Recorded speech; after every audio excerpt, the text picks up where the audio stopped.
Sorry I'm late, darling. As long as you made it. Oh, guess who almost saw me? Sally Cantrell. You sure it was almost? Well, if I'd had any doubts, I would have walked right past the car. That's my girl.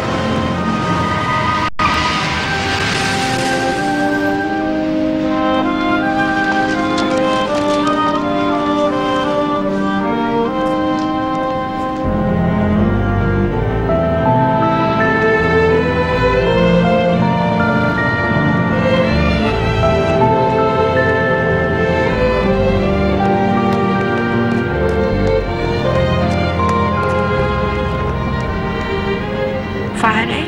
How about tomorrow? You're rotten. Dirty rotten. How old are you, 18? Not quite. Give me time to catch my breath, please. Another hour and we'll both be wishing for tomorrow. Mm-hmm. Come on, gorgeous. Get dressed. I'll help.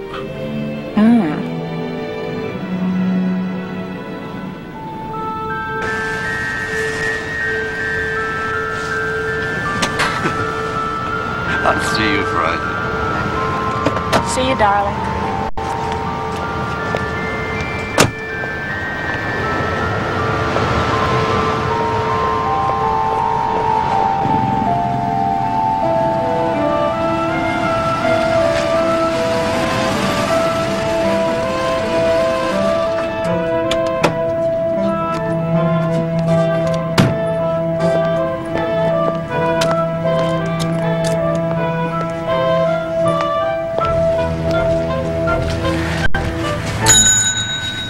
My day is made. And mine too, Barbara, my love. You know, 'tis not the tan suit that I come for, but the mere sight of you.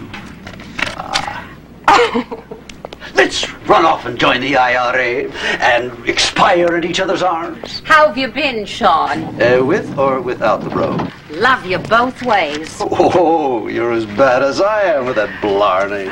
Well, consider my teacher.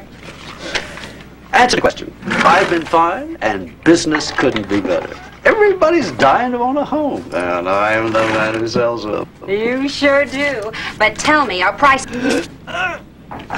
Sean, what's the matter? Sean! Oh, Mr. Callahan!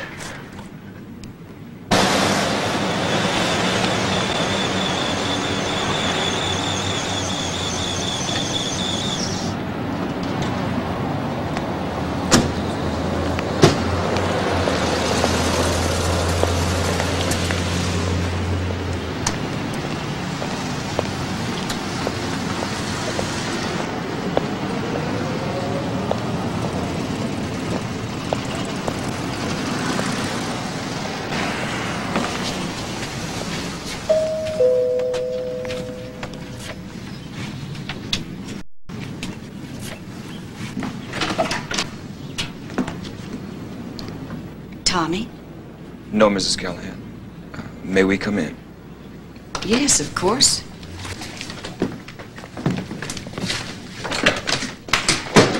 Mrs. Callahan, we're very sorry. Your husband. It happened so fast. Paramedics were there in minutes, but He probably didn't even feel anything. My husband? It was a heart attack, Mrs. Callahan. Identification is not really needed, but officially, well, could we drive you? No. I'll phone someone.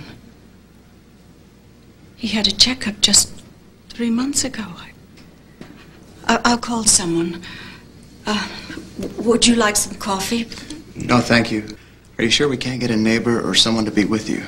No, thank you. I'm fine. You've been very kind. My son, Pat, will come, and my daughter. Thank you very much. I know this must be very hard for you. we're really sorry. Yes, I know. Thank you very much.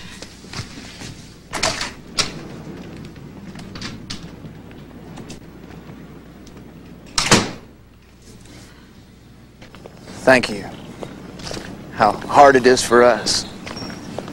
That Jake is some lady. Yep.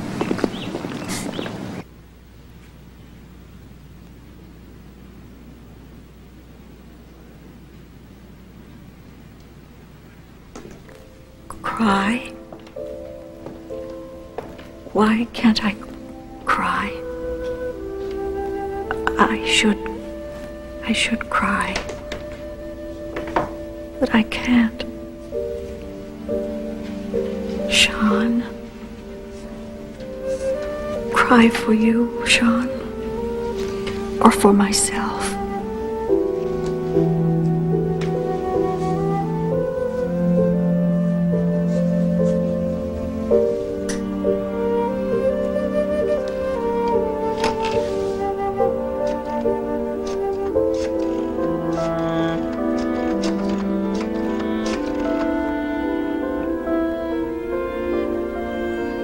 Dr. Callahan, please. His mother. I beg your pardon? Oh, tell him this is an emergency.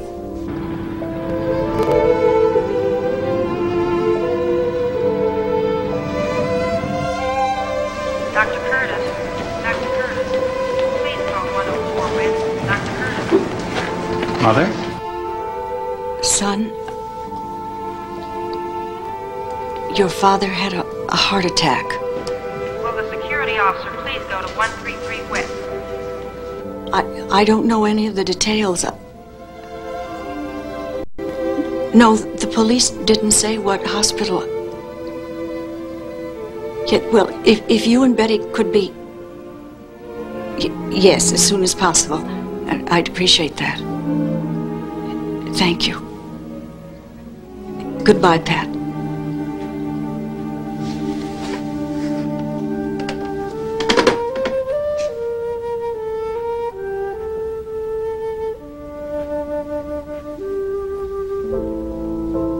Worry about you being late.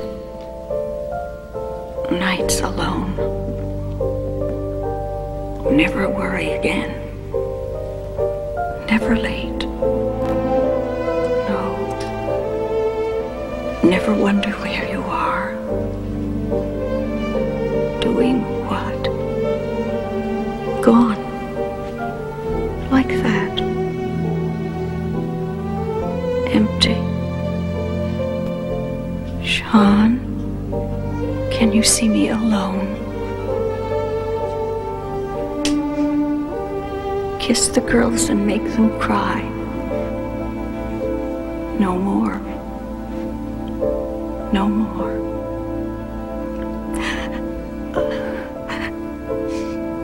Damn you, Sean Callahan! Damn you to hell! See you later.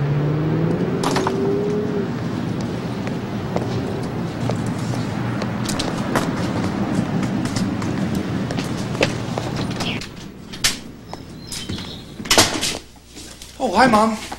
Do you want a snack? Peanut butter. Oh, but I'm in the book of records for being the only kid who hates it. Nobody eats it around here except Dad. Where have you got hooked? Yes, your father loved it.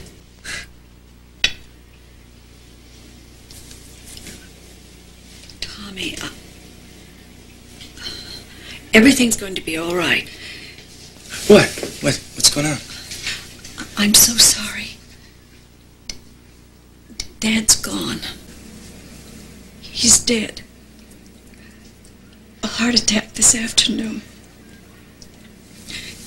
Pat and Betty will be here any minute. Everything's going to be all right. Dad's dead? But everything's going to be all right, darling. No! It was very fast. There was no pain.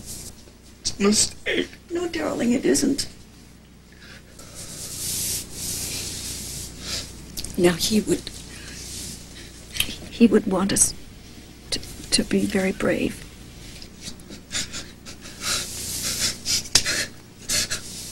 We will be, Mom. Is there anything I can do? You know, take your books up to your room and come back downstairs.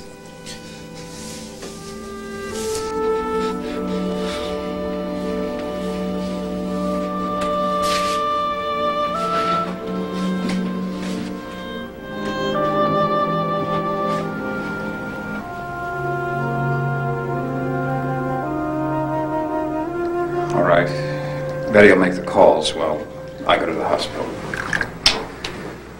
I'll go. No, Tommy, it's better you stay here. All right, dear. Watch TV or listen to your stereo. I'll be back as soon as I can.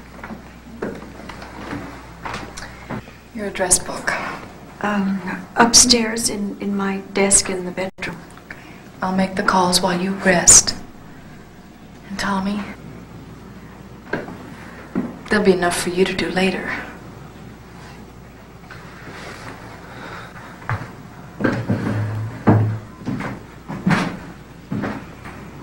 New York. My mother should know first.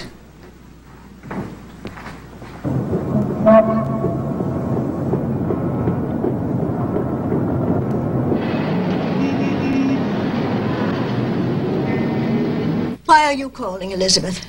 I want my daughter. Now, where's Sheila? I want her on the phone this minute. Sheila, she wants to talk to you.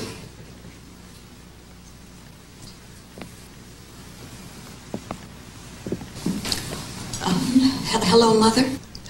Are you all right? Is it true? Yes. Pat's gone to the hospital. If you'd called, I wouldn't have been so frightened. I'm sorry, Mother. Heart attack. That awful smoking. Mother, I don't know what the autopsy will show. What? He wasn't murdered. He died a natural death because of those vile cigarettes. Autopsy, is that what they do in California? Patrick's a doctor. You have him put a stop to this sacrilege. Who else have you called? Mother, you're the first. Well then, Marianne, of course. Oh, I'll get back to her later on. And Tommy? He's here. He'll be fine. Well, I hope so. Sean's parents in Florida. I don't know what kind of mass. A rosary, of course. We'll straighten that out in the morning. I'll call you back as soon as I have my flight number. Will somebody pick me up, or will I have to take a cab? No, Mother, someone will be there. I'll take care of everything. Sheila, dear, you're a widow now. Let other people take care of things. And by that I mean I will. I'm not helpless. Oh, did I say that? Did I? No, Mother.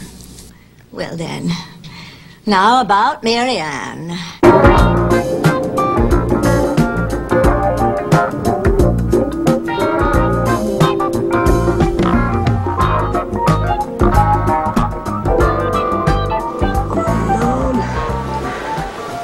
Are you okay? Yeah, as soon as I can. What? Oh, sure. He'll understand. Yeah. Okay, Mom. Hang on. I'll see you soon. Okay. Bye.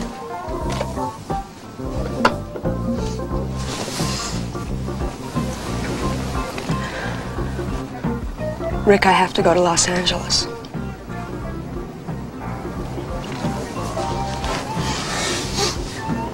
My father died. Oh, hey. Babe, that's heavy. I'm sorry.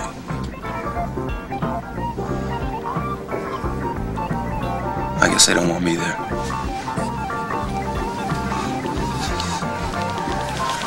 I'll probably have to stay a few days. Yeah, whatever. I'll be back. And I'll be waiting.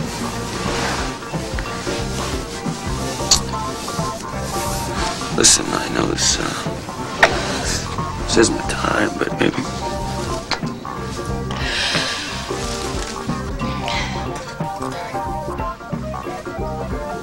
Yeah. I understand. You got to do the rich neighborhood gig. Yeah, a little mellow helps.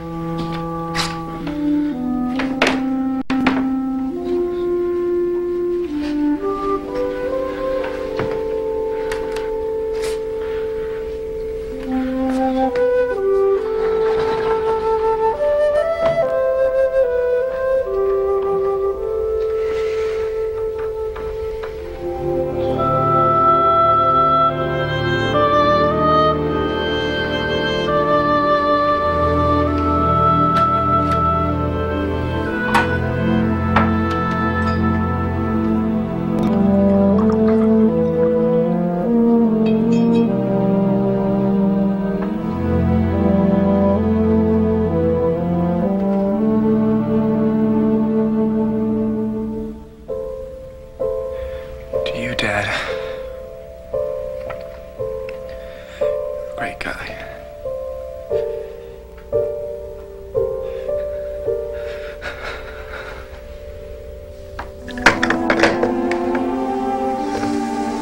Sean's parents. So brave. They'll take a flight from Florida tonight. Afraid I'm not much help. Oh, nonsense, Betty. I'll get him, Mom. Well, that about does it. Sally, I haven't called my best friend. Let me, please. Oh, I need to. Mom? Cleaners.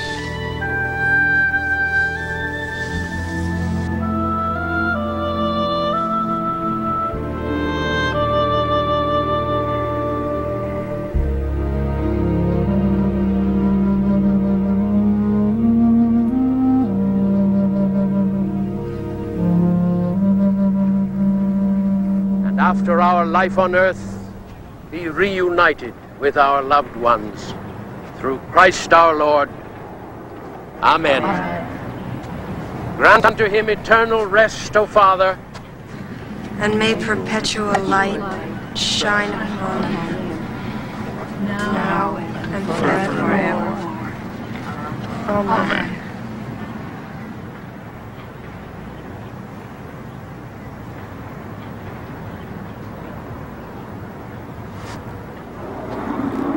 My daughter.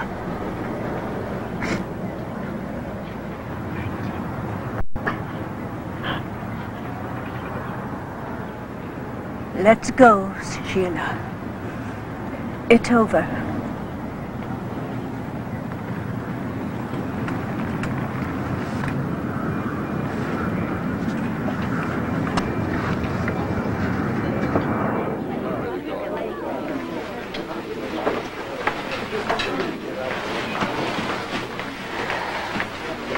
Sheila. Oh, no, thank you, Mama. Darling, you must eat something. I'm not hungry. Please. Thank you, Mother.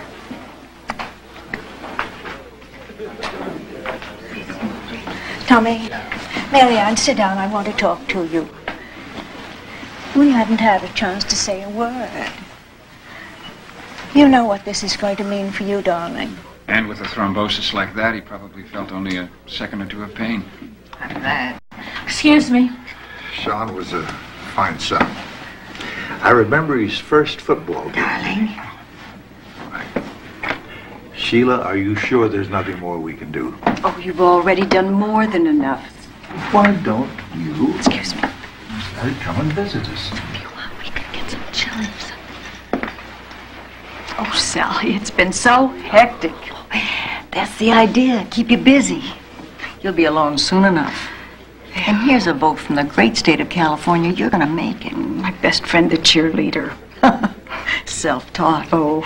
Ever since that clown I married bought himself $1,000 worth of new hair and did his thing. Running off with a chippy young enough to have sense. Oh. I'll be here, darling. Bitter, but beautiful. I'll be here. I know. Can I borrow Sheila for a minute? Sure. Excuse me. Bob, dear? You won't think I'm so dear. I hate to bring it up at a time like this, but as your attorney, I think we should get together soon to discuss financial matters. Oh, realities. Sheila? I was just telling you, I think we should get into her financial condition. Oh, forgive him, Sheila. I love him, but he has a paint-by-numbers mind. Oh, but he's right, Emily. I can't play ostrich. Well, I'm sure everything will be all right. After all, Sean was a fine man. Emily.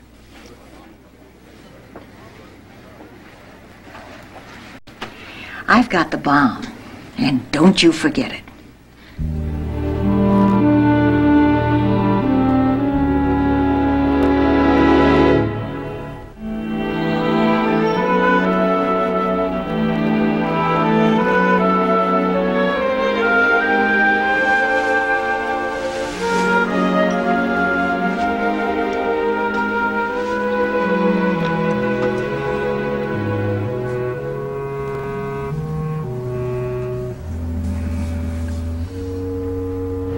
Morning Square City.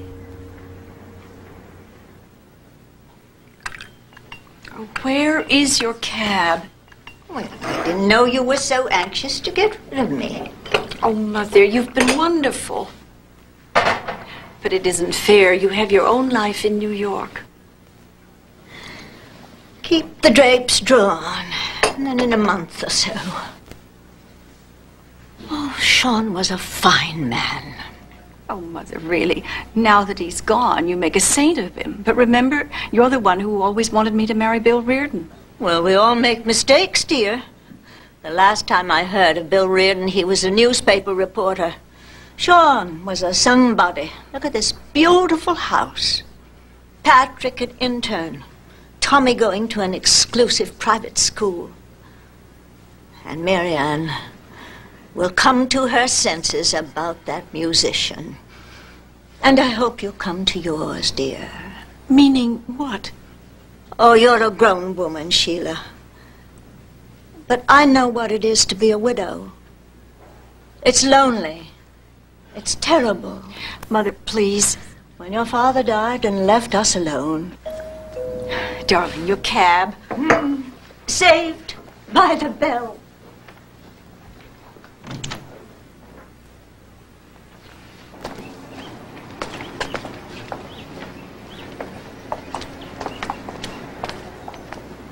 If you get depressed, and you will, call collect.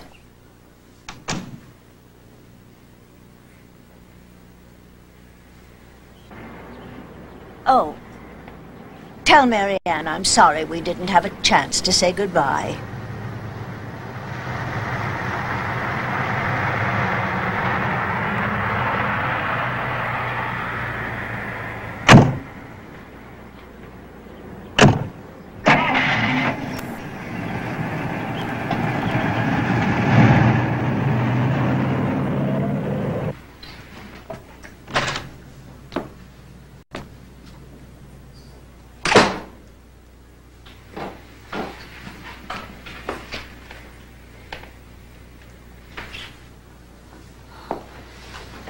Morning.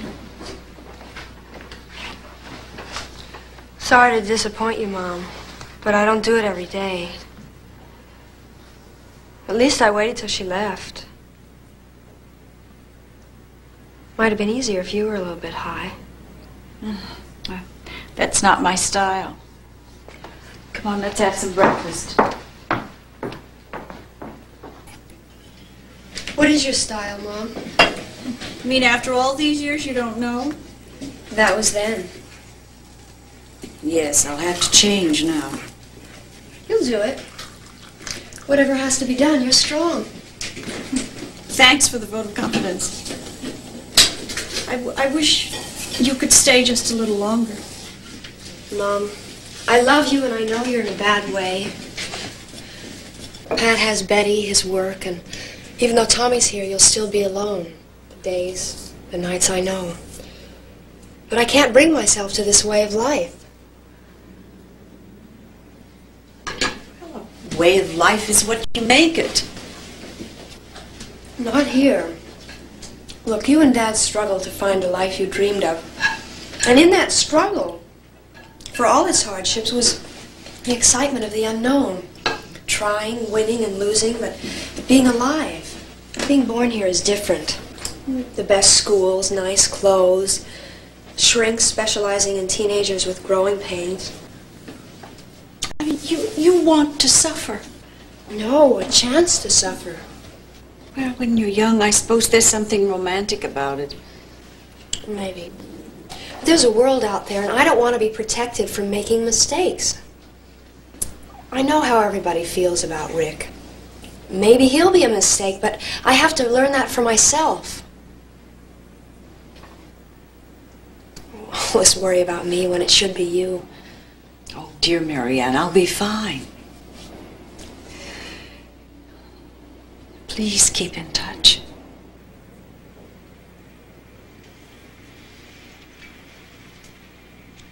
So you see why I didn't want to wait.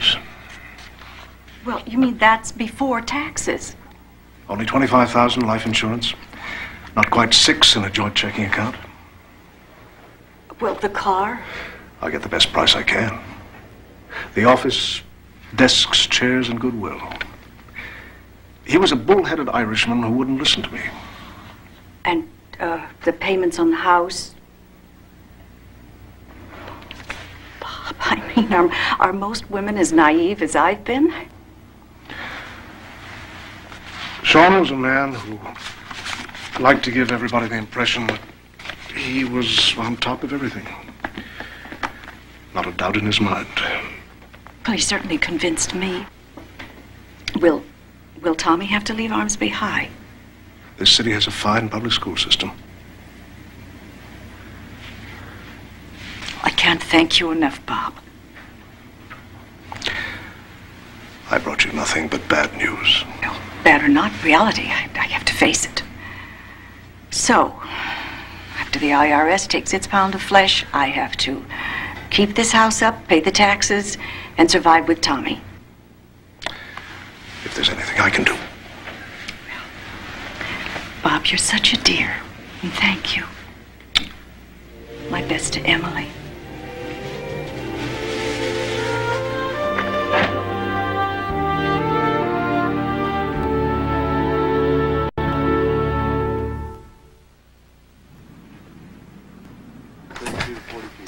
Well, my homework's done, so I can watch TV with you. Oh, darling, I'm sorry. I was just going to turn it off and go to bed.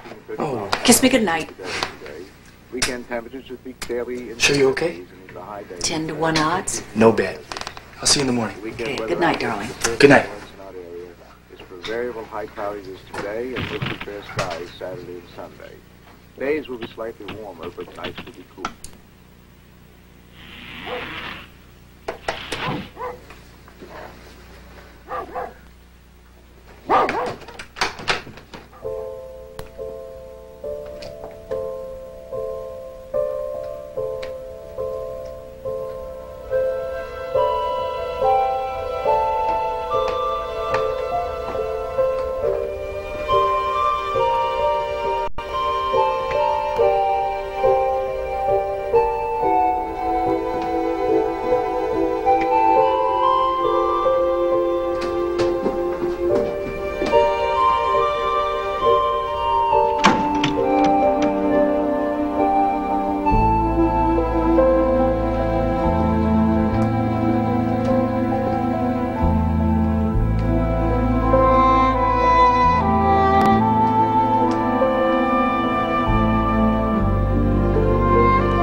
Beautiful clothes.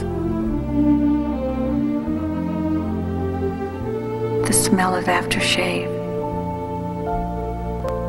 Tobacco. Day at a time. Today a little easier. Tomorrow.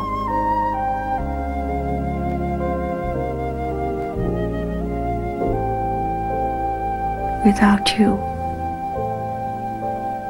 After all these years.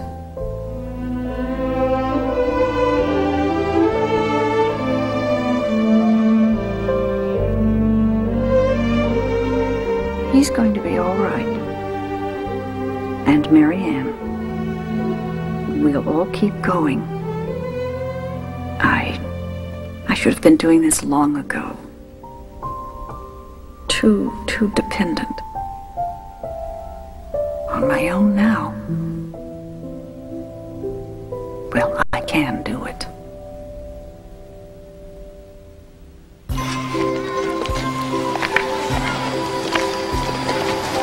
Is Marianne really their singer? What? Oh, yes, I guess so. At least she said so when she phoned last week. Oh, a million people think they're going to be big rock stars. Well, she wants to try. Tommy, I have something to tell you. Yeah, I've been feeling it. You know, you've been wonderful. I don't know what I'd have done without you these last months, but we're fighting a losing battle. It's Armsby. Leave Armsby? Mom, all my friends.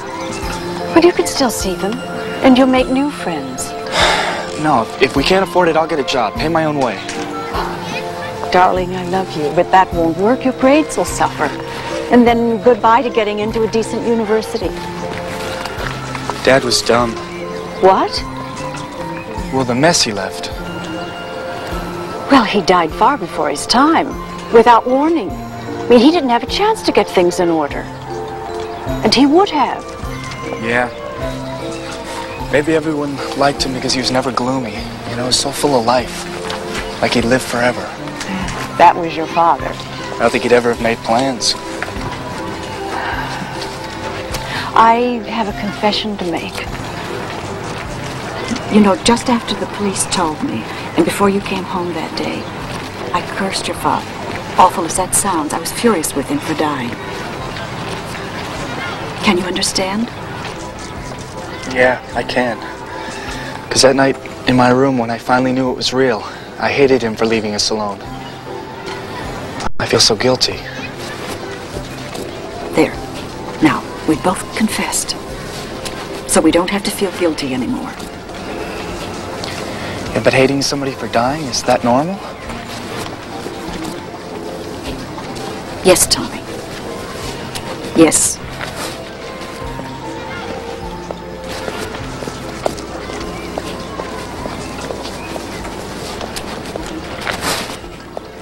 Oh, would you like to drive?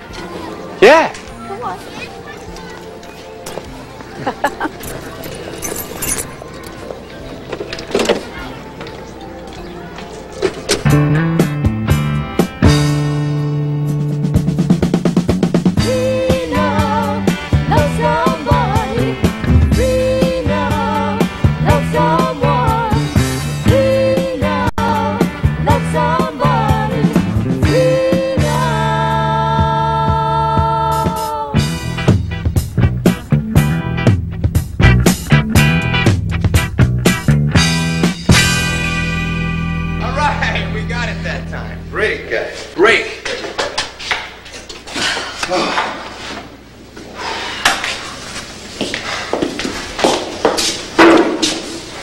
Was I really okay?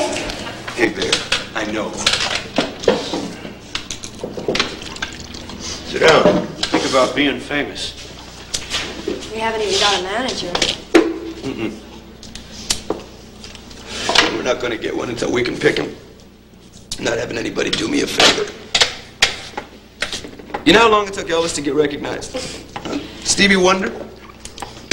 Pick a name, any group. They all paid their dues. Nobody's an overnight sensation. I guess you're right. Better believe I'm right. Besides, isn't this better than the pure air of L.A.? For sure, this isn't pure. You know what? Someday we're getting word to your brothers. All your relatives, friends from high school, even that shrink you used to see. They'll all be there when we come riding up to your mother's house. With big white rolls. You step out in a mink coat. 10 diamond rings. How about that? Hey. I'd settle for just one ring. Time to get back to work. Come on, you guys, let's go. All right, same tune. Let's go.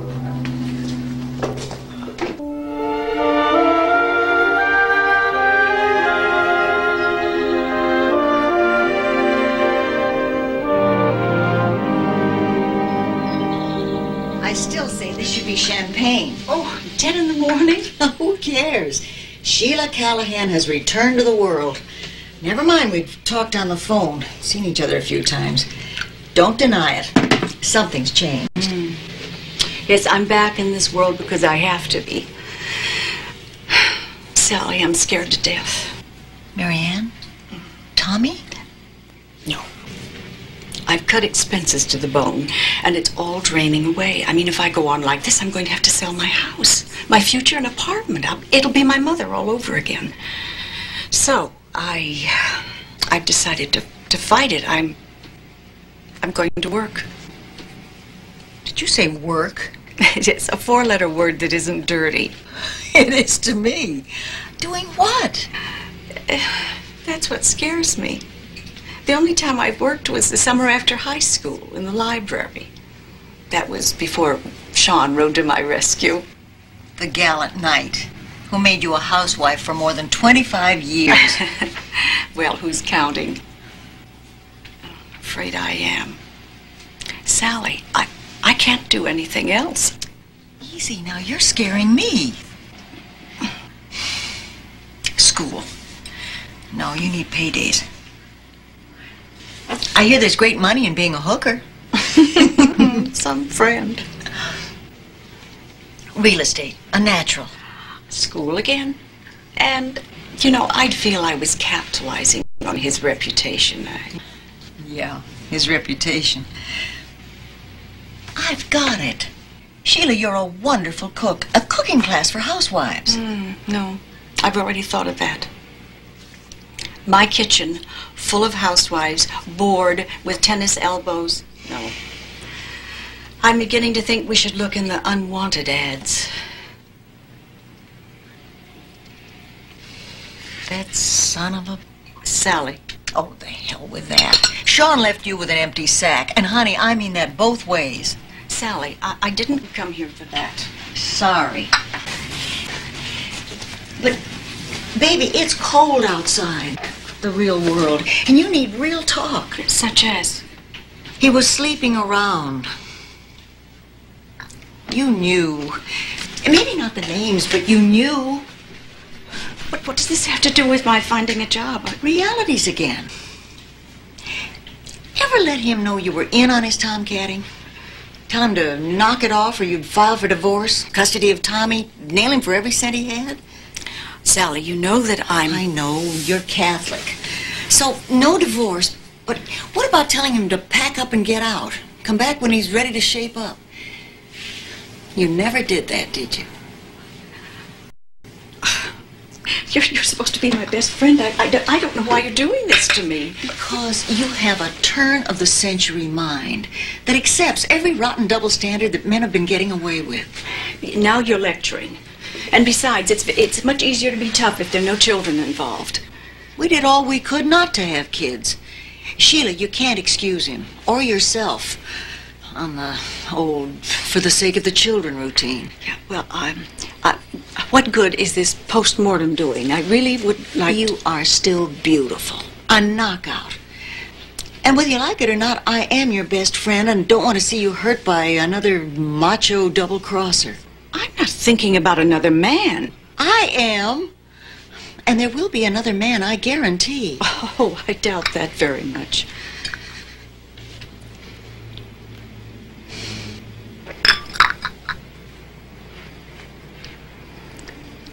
Well, Sean didn't flaunt his unfaithfulness. And when I did find out, I thought about a showdown. Oh, the nights I lay awake thinking if I could... I didn't have any respect for him, but I still loved him. I married him when I was 17. I never knew another man. And I was terrified of being alone. Alone. Yeah, that's what it comes down to. The disease of women since time began. And Sean was another handsome dude with 2 sets of rules. So, we better start looking in the unwanted ads.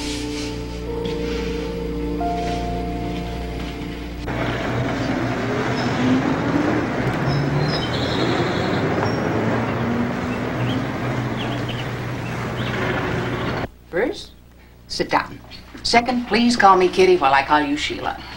Third, you're hired. I'm hired? Are you all right? Oh, yes. Oh, thank you very much. Many other places? Well, there have been so many, I've lost count. Dottie, please. Well, you should have come here first. In a way, we're not competitive. Oh, there are the bride college girls in love with books, but they're also in love with men and having children. And I've already had mine, and I'm a middle-aged widow. Well, I see attractive, perceptive, worked in a library, is very well read. Here's the ace of our book sales. Hi, Kitty. But don't get up for Dorothy Parker. And call me Dottie, because Dorothy Parker was one of a kind. I'm Sheila Callahan, and I agree about Dorothy Parker. Last night, the quartet played Brahms. Brahms lost. A ton of work here. So I'll let you give Sheila the grand tour. If I can help in any way, here's where I am. I'm very grateful, Kitty. Thank you. She's grateful? You didn't show her where you keep your whip? Get out, you two. The Holy Bible, books in print, with monthly supplements. Oh, Rosalie, this is Sheila Callahan. Rosalie Wilson. Oh, yes. Welcome aboard. Thanks, Rosalie. Come on. You know, this really isn't very hard work. No? No. Anybody can sell books. But we sell service. Now, in time, you're going to develop your own clientele. Regulars, you know? And they'll phone you, and they'll tell you that Aunt Minnie is having a birthday. Yeah. And they'll describe her, and you'll pick out a book that she'll enjoy. Of course, with the holidays coming on, it's going to be very hectic. Oh, I can imagine that. Oh, no, you can't. Because that's when Aunt Minnie comes back to return the book. Oh. Well, at least it's never boring. And then, of course, there's always chocolate cake. Yeah. Oh, chocolate cake?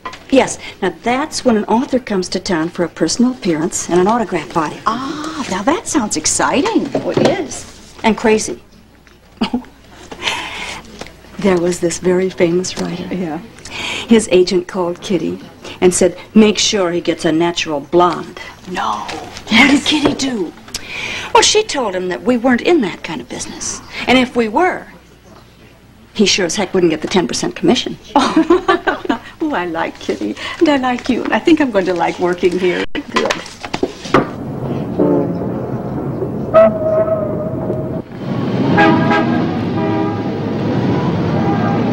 I can't get over it. For a month now, working like a slave. Downtown selling books. Packed into a bus with... All kinds of people, morning and night, like some ordinary commuter. If you had to work... Why couldn't you have found something closer to home? Mother, we've had this conversation before. But it's not settled yet. Well, what's to settle? I went out and got myself a job. But a sales girl. Oh, I mean, are we some lower form of life? Let's not argue, Sheila. What's done is done. It's Tommy I'm worried about. Coming home to an empty house. Never seeing you, except in passing or on weekends. Well, he is 16 years of age. Yes. And in public school, with all kinds of people. Well, are public schools sewers and private schools full of little angels who have never even heard of drugs? Did I mention drugs? For your information, Mother. We've recently had at least a dozen rich darlings arrested for possession. That doesn't make me feel any less worried about Tommy. If there was ever a crucial time in his life, it's now. And he hasn't the guiding hand of a parent. Mother, you said it yourself. My life shouldn't have ended with Sean's death. And by the way, don't you think I feel guilty about Tommy? Maybe. But I don't see you doing much about it.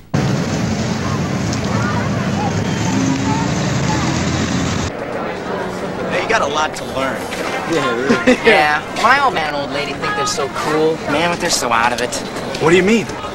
Man, they're always a step behind. They worry about grass and lewds. That's for little punks. Yeah, it's booze now, man. Right. Yo, lady drink? No, but we got it in the house. Hey, any white? White? Come on. You don't even know whites.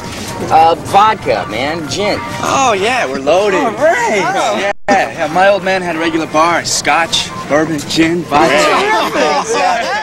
Your job's the booze for the party tonight. All right. If you want in, that is. Ah, no problem. All right. Yeah, my old lady's having dinner in town with some friend she's working with. You know. So what's the party? Hey. Nancy. Yeah. That Nancy? The one and only. Oh, she'll dig you, Callahan. Then you'll belong to the club. All right. Belong to the club. What a club.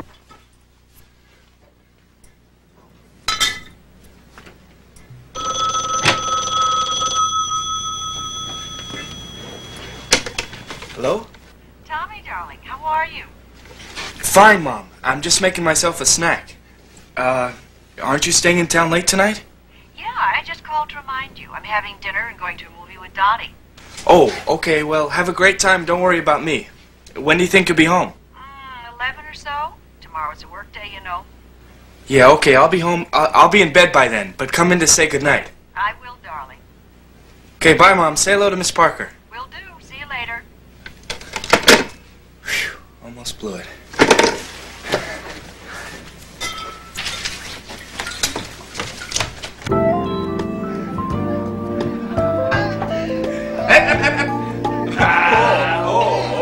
Great party, huh? Yeah, all right. Here you go, Callahan. Load up. Steady. Because you're next. Okay. Wow! Oh, she's the greatest. Let's go, Callahan. Come on, Callahan. Next. Come on. Come on. Come on. Come on. Yeah.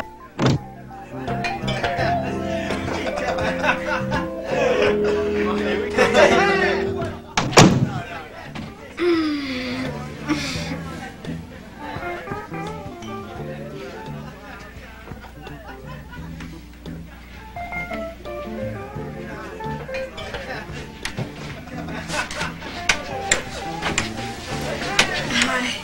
Hi. What's your name? Teddy. Teddy. Come on, Teddy.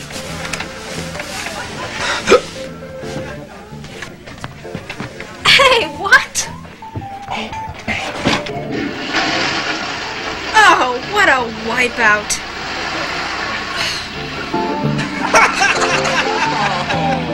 Vinny just barfed. Now, baby. Yeah. But as long as he can rip off booze. Yeah, right.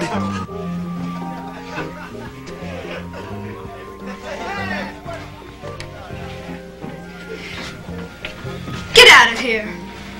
Whoever you are. Get out! And send in a man. Hey, look, please don't tell. Use the booze. Next time. No next time for you. You gotta promise me you won't tell. Give me a break, huh? I'm just so sick. Okay, little boy. Promise? Just send in the next one.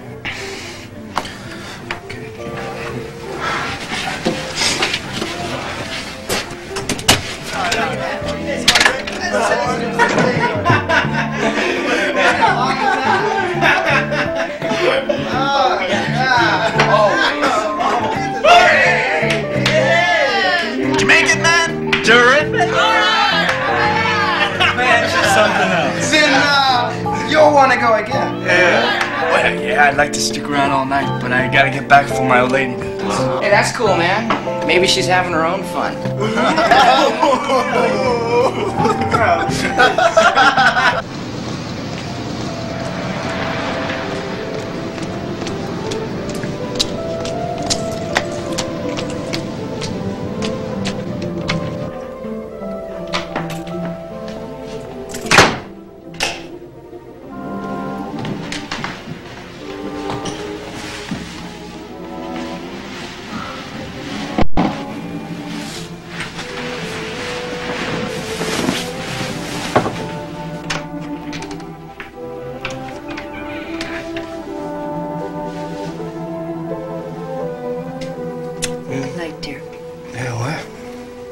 Wake up.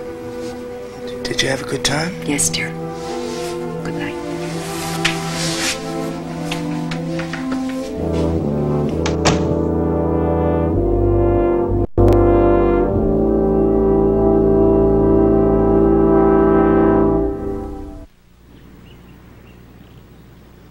Are you coming to Thanksgiving dinner?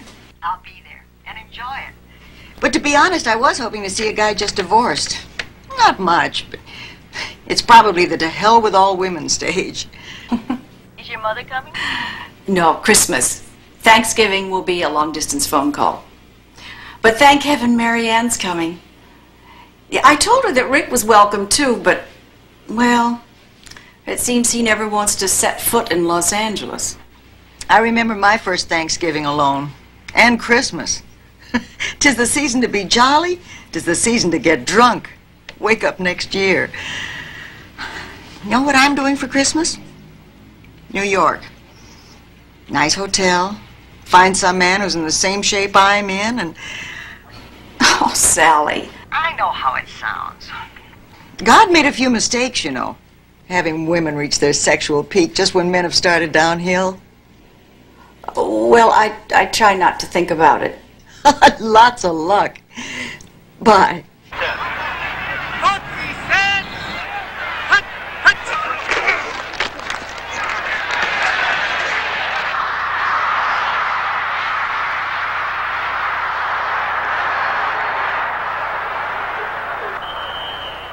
You know, it's missing. Snow. Yeah. Air conditioned. Playing on artificial turf. Remember when Dad flew us to Detroit so we could freeze? Oh, man, did I ever. Yeah, it was like that. Take all that life will give you, boys. Drink it all in. Yeah, first Thanksgiving without him. Hey, he's here. Cheering. Yelling at the referee. And watching to see the turkey gets carved right. To my father, Sean. To Dad.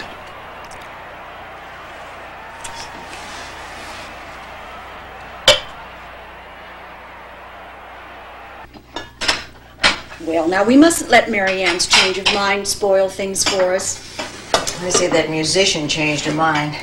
What does she see in him? Rebellion, probably. The romantic world of the anti-establishment. I thought that went out with the 60s. It'll never end as long as they keep having kids. And we're the ones who have them. Hey, would you look at all of us? The ladies in the kitchen in their aprons on Thanksgiving, while a man and a boy watch football on television. Not bad. Oh, that's good. That'll put on a few pounds, and do you think the others will be done in time? Better be. Oh, I'll get that.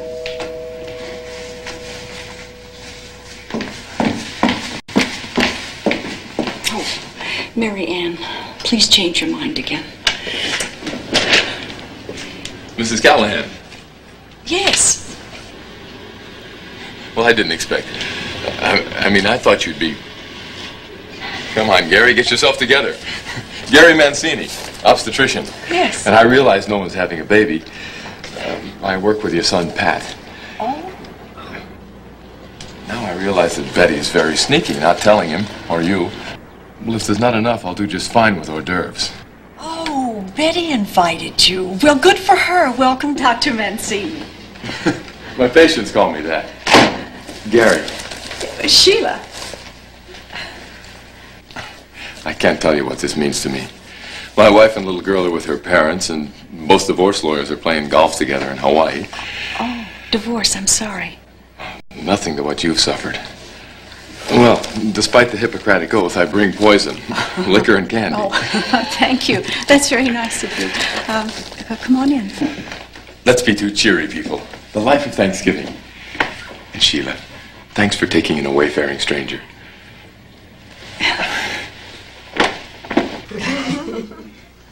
Hope it's not tough. Oh, goodness gracious. Oh, God. Dad, where are you now that I need you? Would you permit me, Doctor? No, please, Doctor.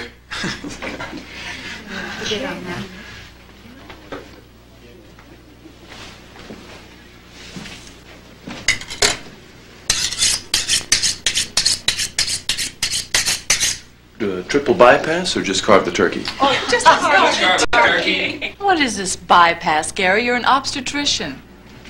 Watch me remove the stuffing.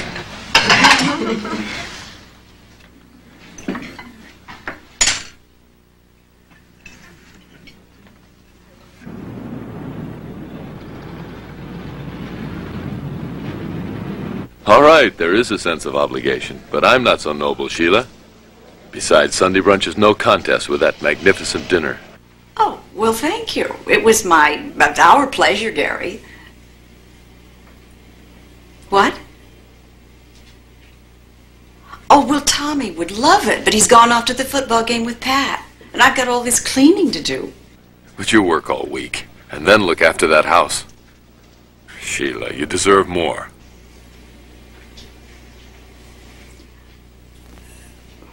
Would an hour be all right? Fine.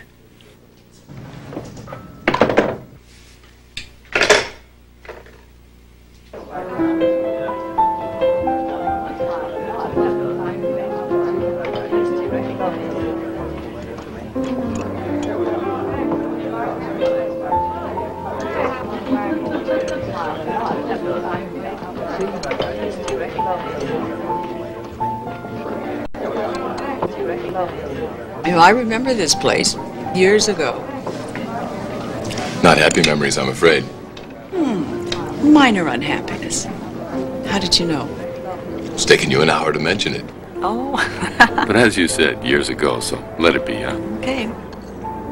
There's a time when examining the past is an excuse for avoiding the present.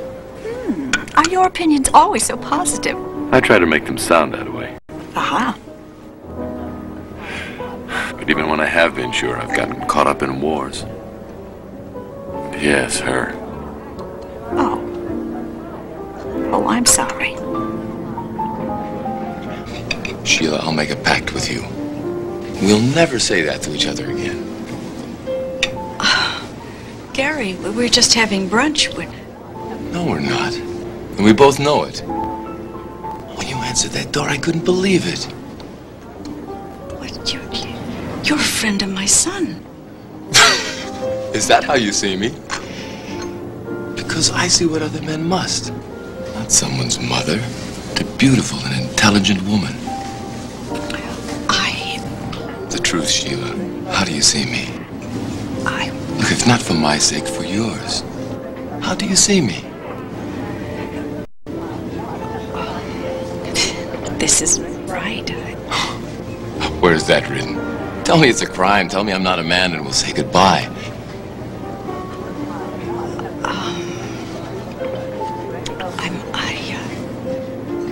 I'm afraid. Of living?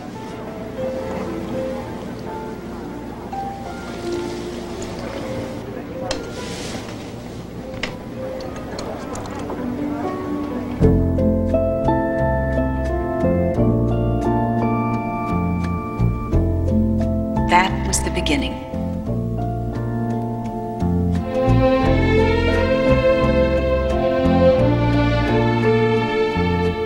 What I love about him is that he makes it all seem so right. There's never been a sense of something sordid. Yesterday he came in and didn't even make a pretense of buying a book. It was as if he were announcing us to the whole world.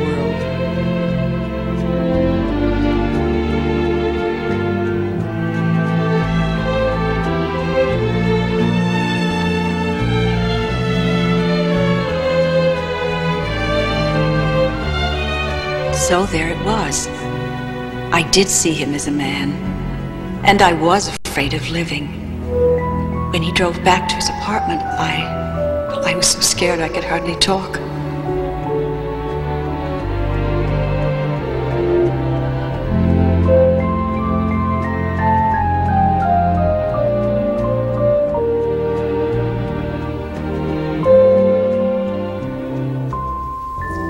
A few times I'd wondered how some other man might be With Gary, I thought I was dreaming.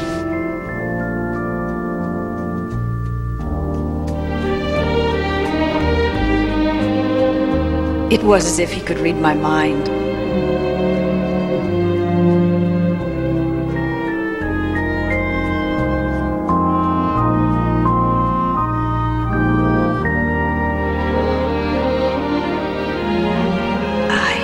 I feel like a woman again. And it's been a long time.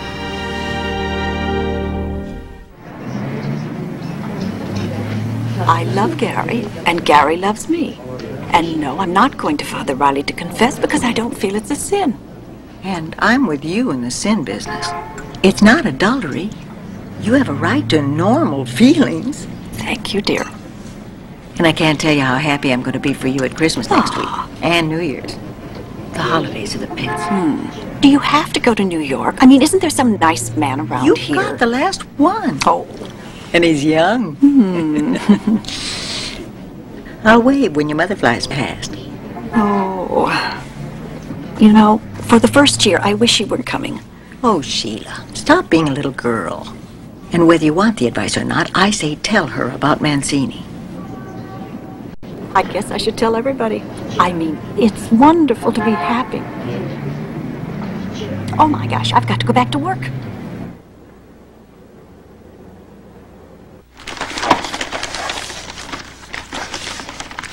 $7 months. Dad, 7 months, and that boy. She calls herself a mother. And it's none of our business. You're defending her affair. It's her life. Is that your verdict? Juries render verdicts. And Robert Stockwood, Esquire, doesn't have an opinion. I said her life is none of our business.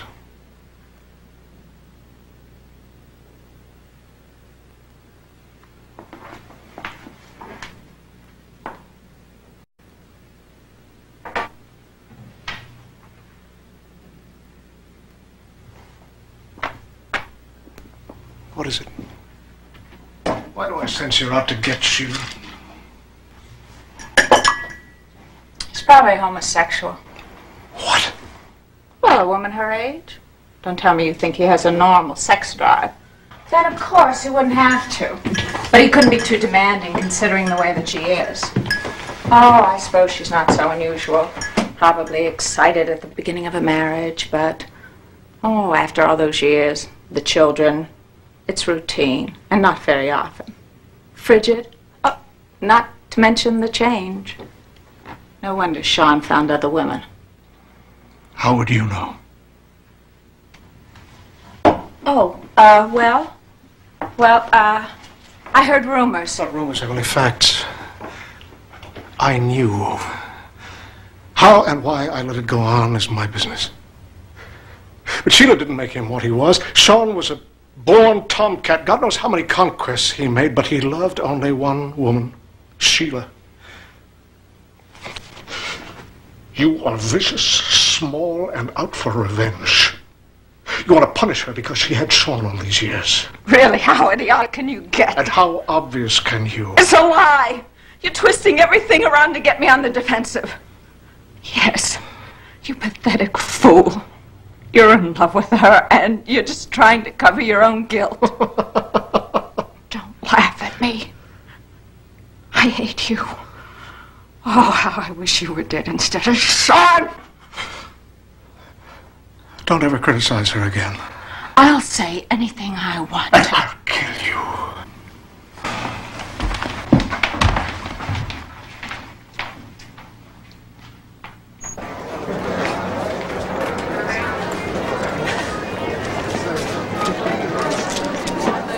Hey, you guys. Hey, how you doing? Hey, Callahan. You gotta be a little cooler, you know? You mouth off in English again and they're gonna kick you out. Yeah, just a couple of days to vacation. Tomorrow I show up loaded. Oh, no, you don't. Forget that. Hey, look, man, we need you, Callahan. And you need us. You can forget about the booze. What? No booze? What are we gonna do? Hey, what about it? You just said it, man. Merry Christmas vacation. You know, all the square relatives, they'll all be wanting drinks and our stock's almost out. Yeah, well, forget about your relatives. Just a minute, fellas. Stroke of genius. Wow. Did you guys do the pawn shop scene? Is that real gold? Hey, my old man wasn't cheap. It'd be $100. Yeah, there's more. Hey, that's great, man. That's enough booze for maybe 6 parties. Yeah, but what about your old lady? You know, Oh, what does she care? He's dead. And she's shacking up with some doctor. Well, let me take these from you. Because I know how to turn gold into booze. Yeah. All right. Let me have my I'll book. catch you later. Yeah. Okay, man. Okay, All take right. it easy. All right.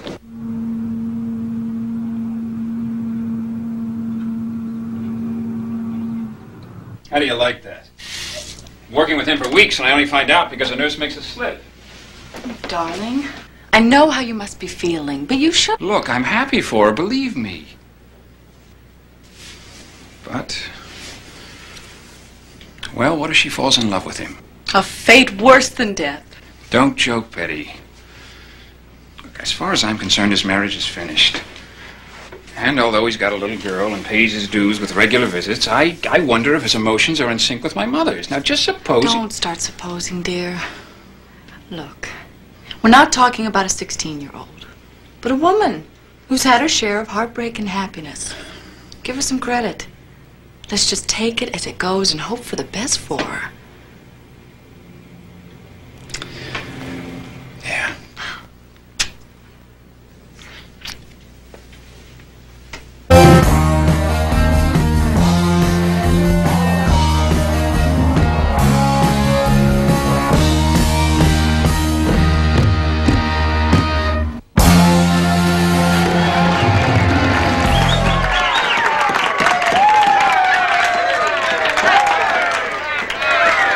Find these places. Evidence of a misspent youth. Now, if you don't mind insomnia, a little bar with the best espresso in town. Oh, lead on, dear doctor.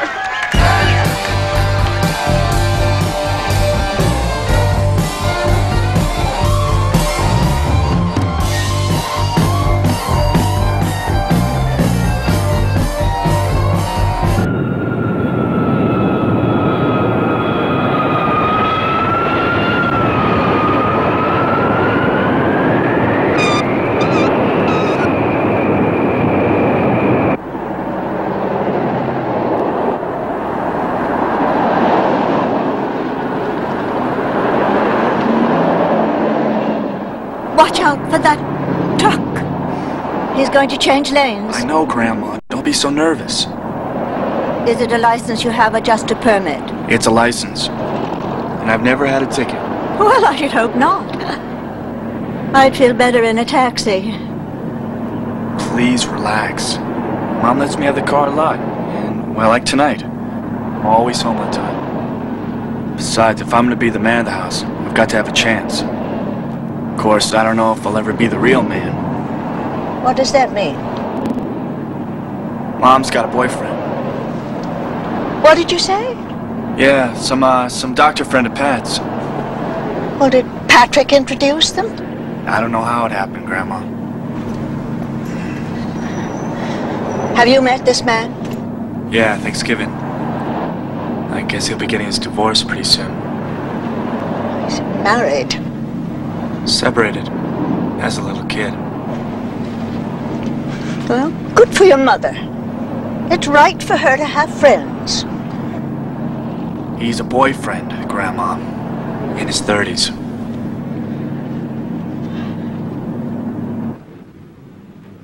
Well, I just thought a hamburger with my friends give you and Grandma a chance to talk. Oh, all right, Tommy. And yes, you can have the wagon, but don't be late.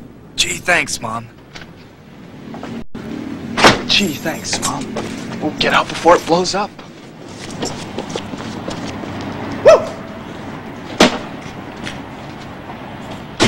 Just us. Don't bother with the silver. Oh, he's already put it out. I was proud of Tommy driving. He's a fine boy. Well, I hope so. What do you mean? Well, I can't quite put my finger on it, but I I have a feeling that his schoolwork has fallen off, and that he's a manipulator. You have a feeling, don't you know? Well, all I know about public schools is their assembly lines. I mean, in one end and out the other. I mean, as long as you don't punch the principal or set fire to the school, you get a diploma. And you haven't talked to his advisor? Well, I haven't had time. Of course not. Working downtown instead of nearby.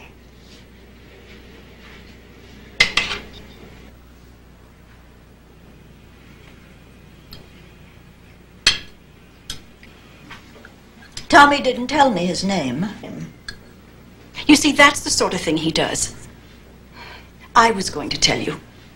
Were you? Well, yes. I mean, how can it be a secret if I've invited Gary to Christmas dinner? Gary, eh? Mancini, a doctor. In his 30s.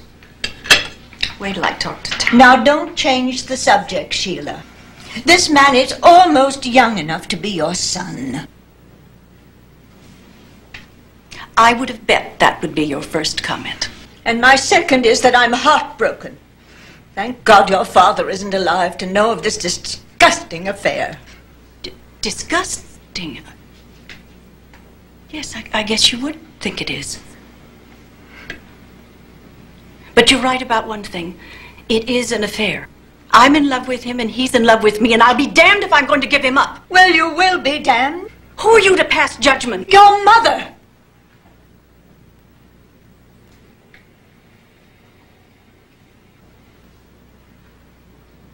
Oh, please, Mother. Tears won't work.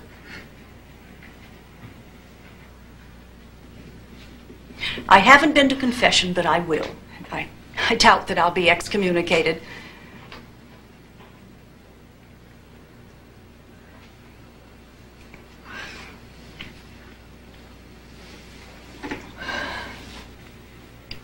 Mama. Mama. It's Christmas, and I want you here. But you'll have to understand something. The situation isn't going to change. I mean, if I'm making a mistake, and I've made lots since Sean died, I'm making it myself. I mean, I could have retreated into a very safe world with no risks, no surprises, and a slow death. You mean my kind of world? You're the one to define it. I mean, people have a right to choose the kind of world they want. And I've chosen one full of dangers, and I feel alive. And I can't believe that God wouldn't want me to.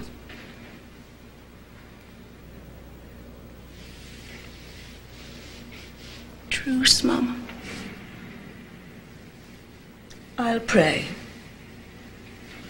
for understanding.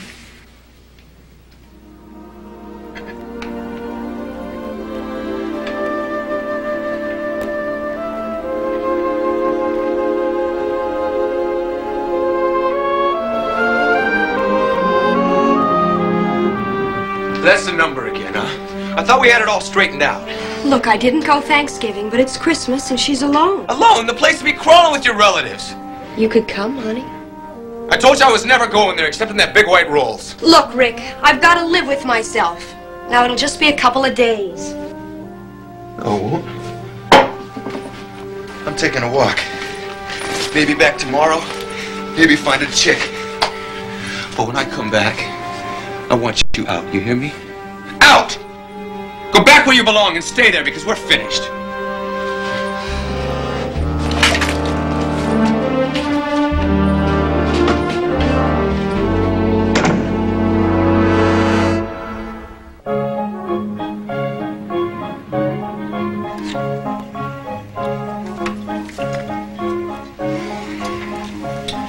I'm sorry about Grandma. It was a dumb thing to do.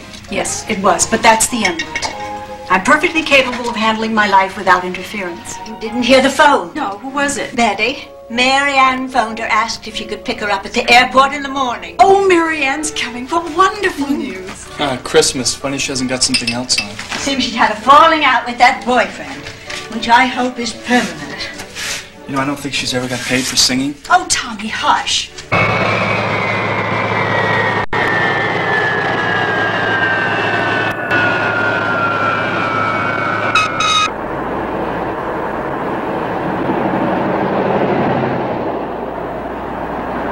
No, Rick's never talked about his family. I'm just guessing, but I think they threw him out. The Callahans could be a symbol he hates. You're probably right. Wish he'd gone to that shrink instead of me. But Mom will be happy I'm staying, at least long enough to get my head back in shape. You know, it's not too late to give college another try. I mean, I know girls... Thanks, Betty, but 1 year was enough. I don't want to butt in with a lecture. But I think you've found that the music scene isn't as glamorous as advertised. Right. But Rick still has his dreams, and the trouble is, I think I still love him.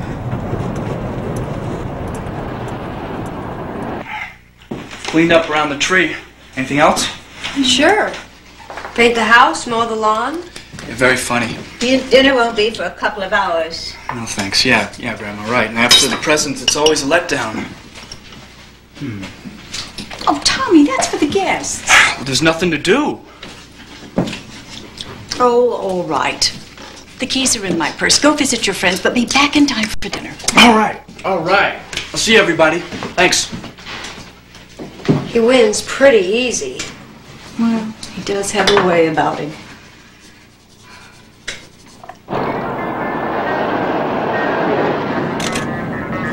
Hey, how was your Christmas? My old lady's still sleeping it off. Hey, let's go see if we can promote some booze. Oh, well, I can't show up loaded. How about tonight? Hey, you can get the wheels again tonight, huh? Oh, yeah, anytime I want.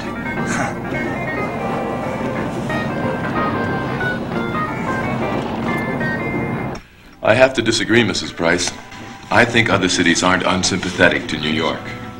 People may be annoyed by the bureaucratic waste, but they recognize that their cities could be in the same difficulty. Well, that may be true. Well, I don't pretend to have all the answers, but one thing is certain. Rivalry doesn't do any city any good. Such as when we have a rainstorm, it's front page news in New York. And the rest of the country cheers when they have heat waves or blizzards. Well, I certainly don't take pleasure in the misfortune of others. But I still say New York is the most exciting city in the world.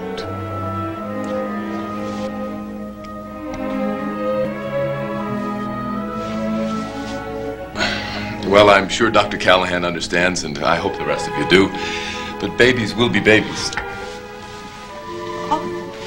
Back to the hospital? I'm afraid so, darling.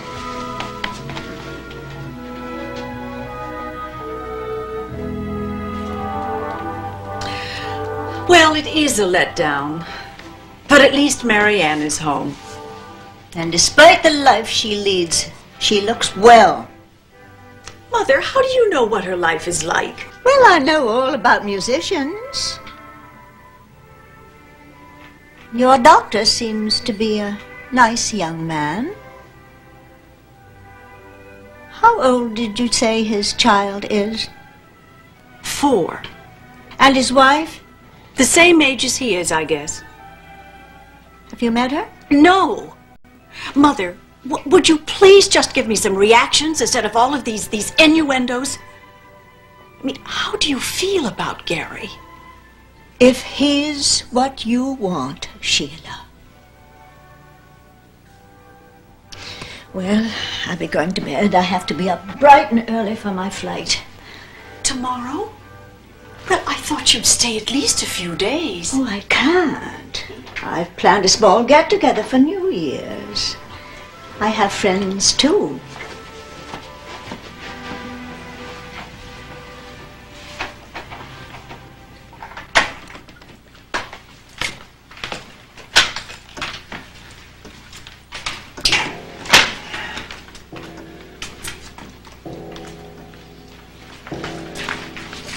Hi, Tommy. Have a good time.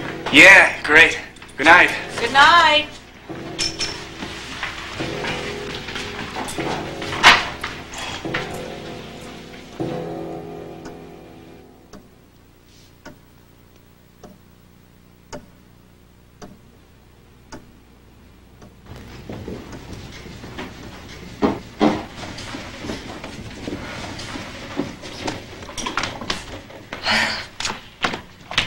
Aha, midnight drinker. Just a private celebration. Well, here's something else to celebrate. Mom, I've been thinking a lot. And what it comes down to is, well, I was planning to call Rick tomorrow, asking to go back. But, Mom, I'm not. As long as you can put up with me, I'm going to stay. Oh, baby.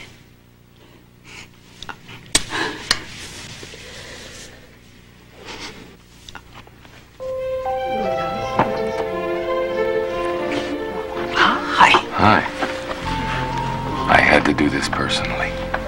Well, that's one of the things I love about you. Surprises. Well, just so I'm not surprised, we're on for tomorrow night. Oh, the Marines couldn't keep me from New Year's Eve with you. Well, it'll be a lot looser among my friends, and no offense, not under the gimlet eye of your mother. Ah, the gimlet is a small tool for boring holes.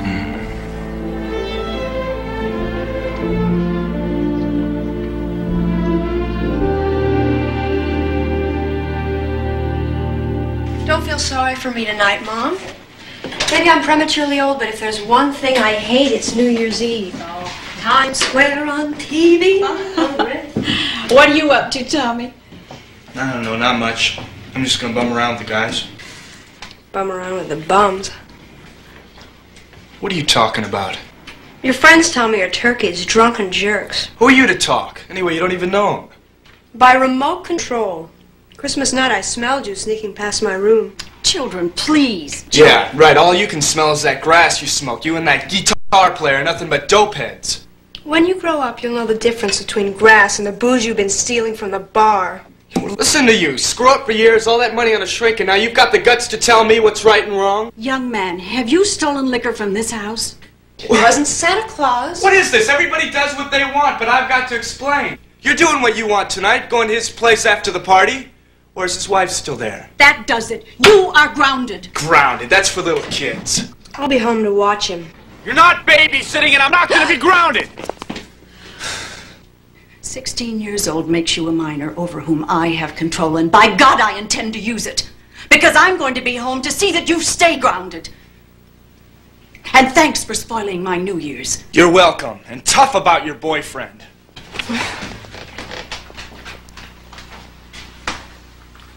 It's all my fault, Mama. No, it's been coming a long time. I shouldn't have brought up his friends or drinking, but, well, I've seen the change in him. I've been where he's headed, and I'm just trying to save him the pain. Mom, please don't be the martyr by staying home. Now go to the party. I can handle him. No, he's needed me. And I haven't been here.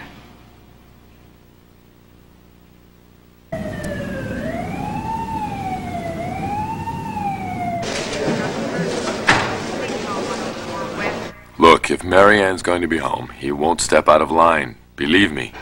Gary, I haven't any choice. You're being overly protective. And you do have a choice. Go to the party with me and call home periodically to check with Marianne. Gary, darling, I have a very troubled son. And I don't want to make it worse. I'd like to talk to the little brat. Come on, Gary. He's a young man whose life has been turned upside down this past year. Well, I'm not going to let him do it to ours. I'm coming over there to be with you. Well, I'd love that, darling. But I want you to go on to the party without me. Sheila, I insist. So do I. I love you and I miss you, and I order you to have a good time for both of us. Yeah, I'll have a terrific time. I'll think of you at midnight. I'll think of you all night. Good night, darling. Good night.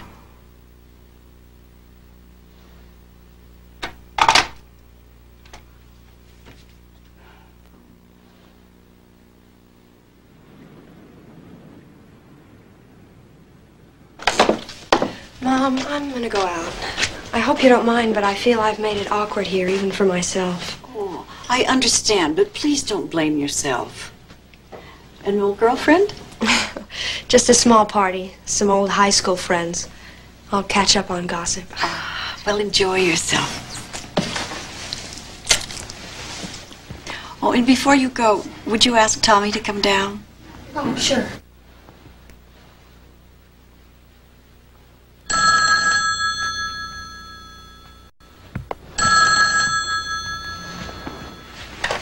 Hello. What?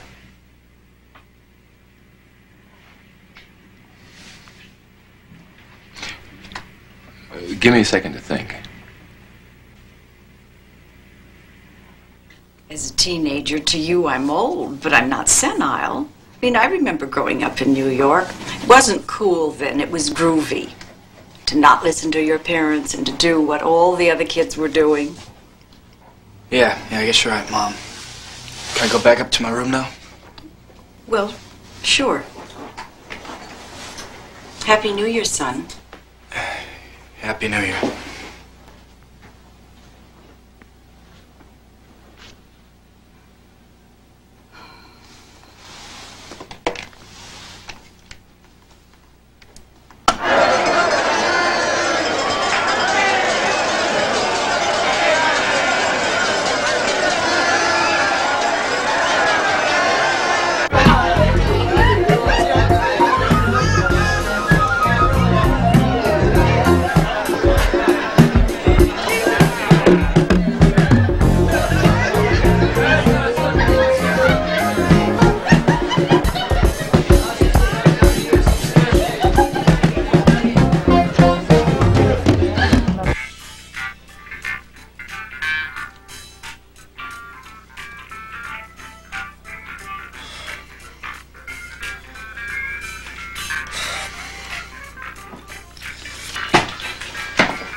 No, honest, mister, I wouldn't change my driver's license.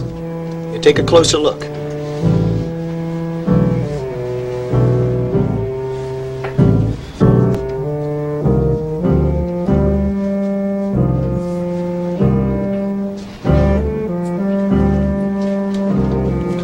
Hold it, son.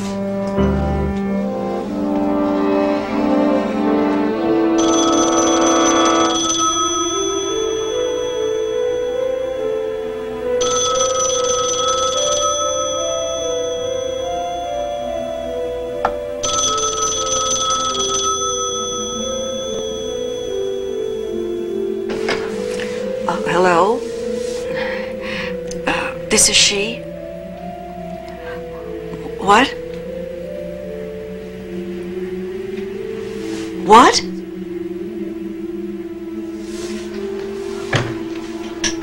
When? Where?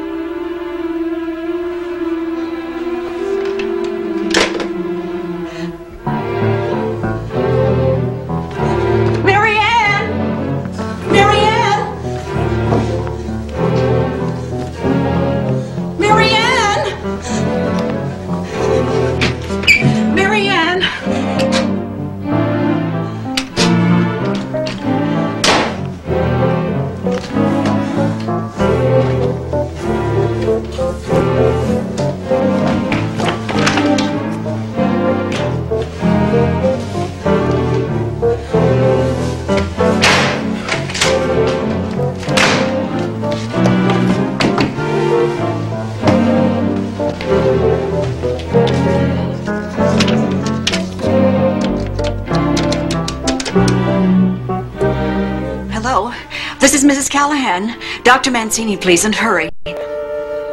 What? But he and I were... He's not there? Well, are you sure? He never arrived?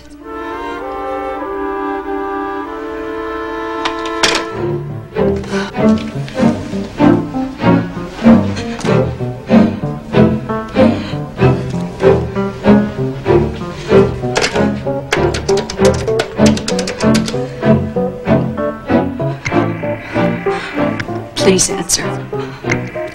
Please.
Thank you, Bob. I hated to call. New Year's Eve at the country club's getting to be a death sentence.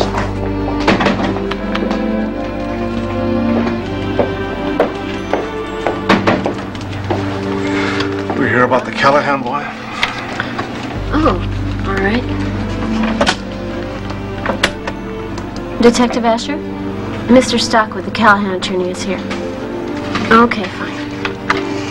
Through that door right over there, please.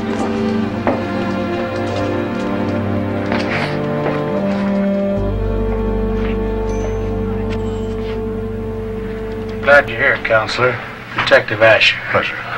I've represented and been a friend of the family for years. This is his mother, Mrs. Callahan. Mrs. Callahan. How do you do? Please, have a chair. Thank you. I hope this won't be too long. Has he been charged? Not yet, Mr. Stockwood. Here's what it looks like. Your son, Mrs. Callahan, was being used to shoplift by accomplices attempting to divert the owner's attention. In apprehending the boy, there was some confusion during which the accomplices escaped. He had a gun. Quiet, Tommy. I'm telling him now, the owner's had trouble with these others before, and he's willing to drop the charges in exchange for their names. Well, Tommy.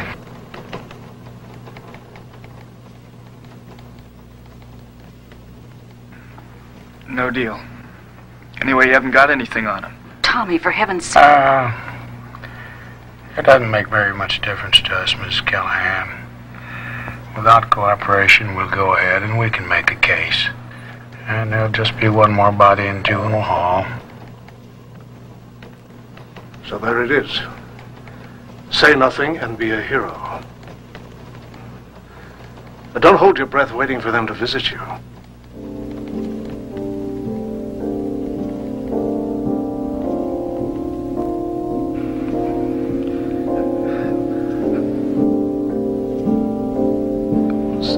So, you let me go, but what happens to them?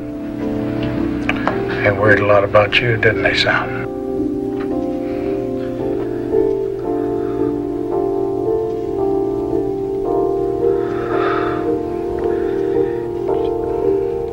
Joe Jimino. Larry Bishop. Dale Gunderson.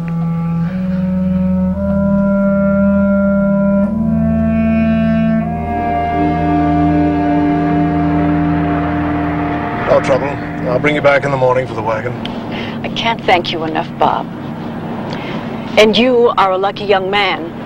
Oh, you know what's going to happen at school? Everybody will hate me. And not anyone decent. How can you say who's decent or not? You don't know anything about kids. I'm your mother. Don't talk to me that way. Big deal. So why not ask me what I think about your friends? Would you stop that? Enough, both of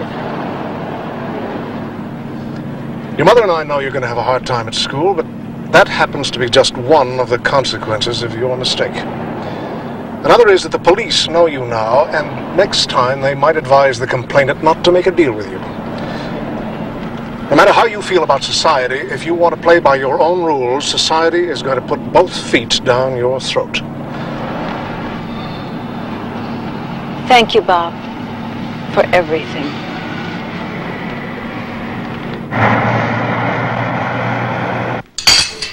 So he's in there watching football, trying to pretend it never happened. I feel sorry for him. Well, I do too, but I'm not surprised. Sooner or later with those crummy friends. But hooray for Bob Stockwood. Yeah. It was a terrible night. I mean, I couldn't even reach Gary Mancini, and his telephone exchange didn't even know where to find him. I mean, it's the first day of the year, and everything's in pieces. Mom, let's not start a doomsday list, okay? Now, we have problems, right? Oh, if we got problems. And I think the first is Tommy. Now, don't panic. But he could get his face busted up. What? Mom, high school guys have teenage minds in men's bodies. They do, then think. What do we do? Send him to Florida with the Callahans. Well, why not? He wouldn't be back till September, and by then this whole thing will have been forgotten. Oh, Marianne, that's impossible. I can't exile him. Just give him one day back at school and see how he feels. Bill and Jean, Mom, if you're shy about asking them, I'm not. Oh, they're too old to take care of a teenager. Old Bill and Jean just might surprise you. He's a messy, mixed-up teenager, but he's full of life. Well, little brother might just be a shot in the arm for them. Happy New Year, Callahan's head shop. Oh, yes. She's right here. Dr. Mancini.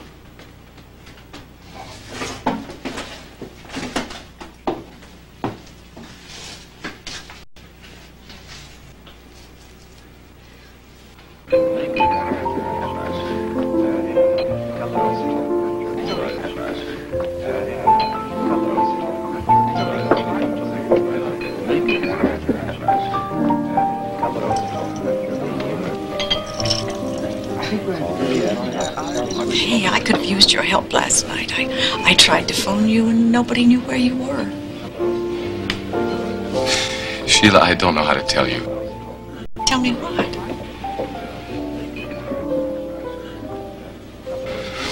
God, I hate today. Most of all, I hate myself. I was about to leave when she called. What? My wife wanted to talk. She put our little girl on the phone. I mean, what could I do? Well, what did you do? We talked. She knows about us. Well, now, wait. This talk, what was it on the phone? Sheila, I don't want to make it any more painful. Well, I went to her. My daughter, her parents, everything. Sheila, I can't divorce her. You can't or won't? Please don't make it any harder. I love you, Sheila, but in your way, it's the old double standard. One person is committed, and the other person has a parking meter ticking away. Hey, it's perfect. It's wonderful. look, we're two civilized human beings. Why can't we just... The hell with being civilized. I hurt.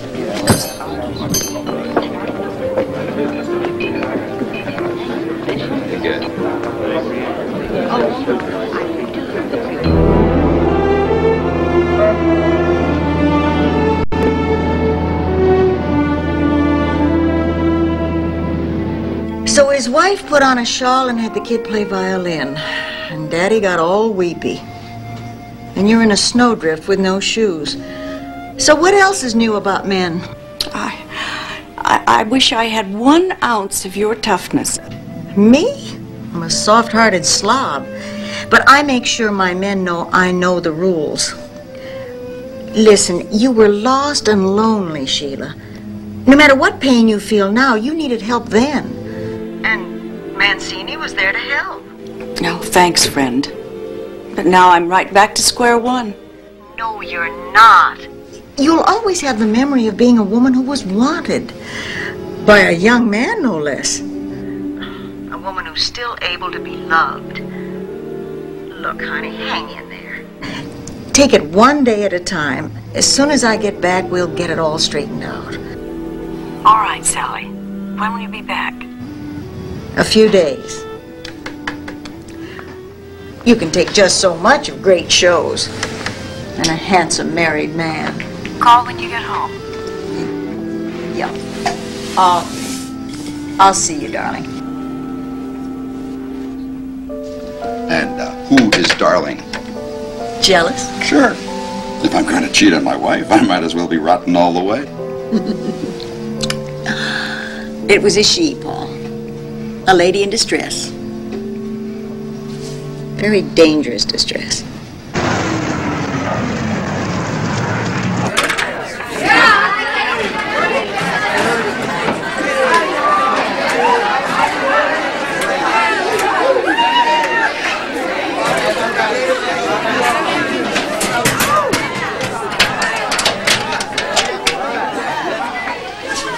Oh, what happened?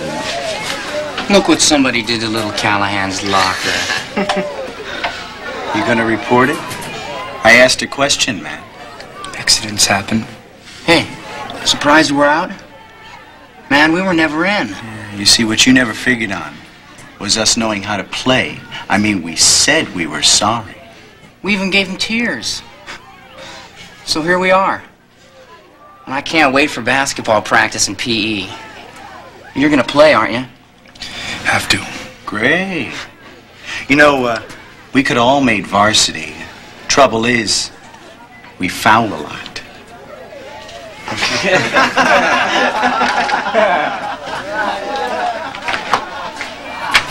The Innocent Ones. It's a first work and non-fictional. Now, I haven't read it yet, but the word from New York is it could go into orbit. What's the subject? The Children of Ireland.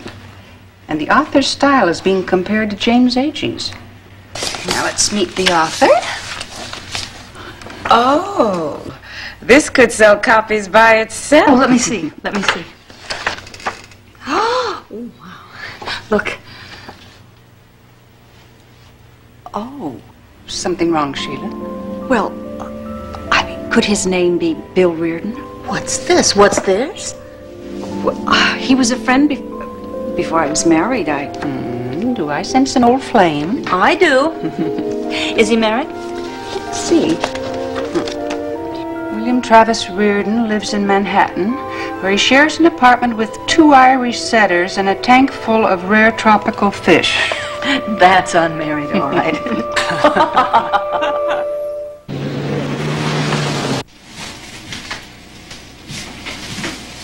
Hi, son. Hi. You feel okay? Yeah, I'm okay. Marianne's gone. No note, nothing. She's probably back with that musician. She took all of her things? Yeah, the whole works.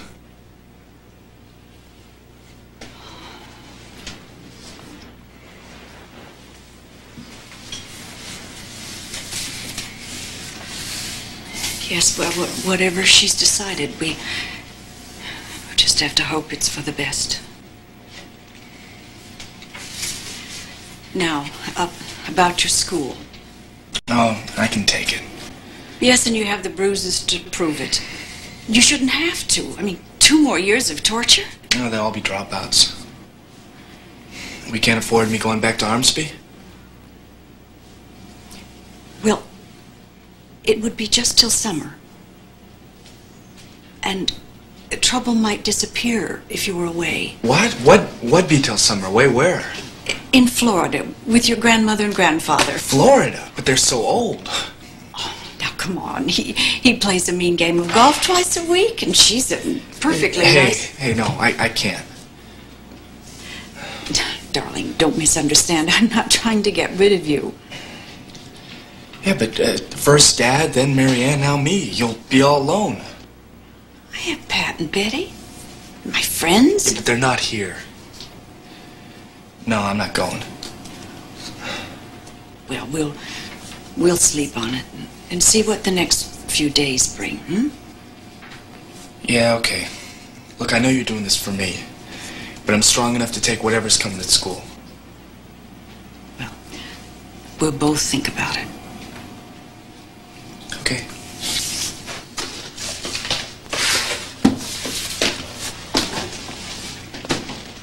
Dinner in an hour?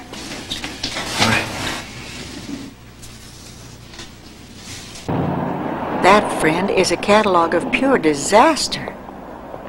Still up in the air about Tommy? I'm afraid so. He survived the week, but tomorrow's Monday and back into the pit. And Marianne, the icing on the cake after Gary Mancini. Look, we've got to find some priorities. Well, Tommy. No, you.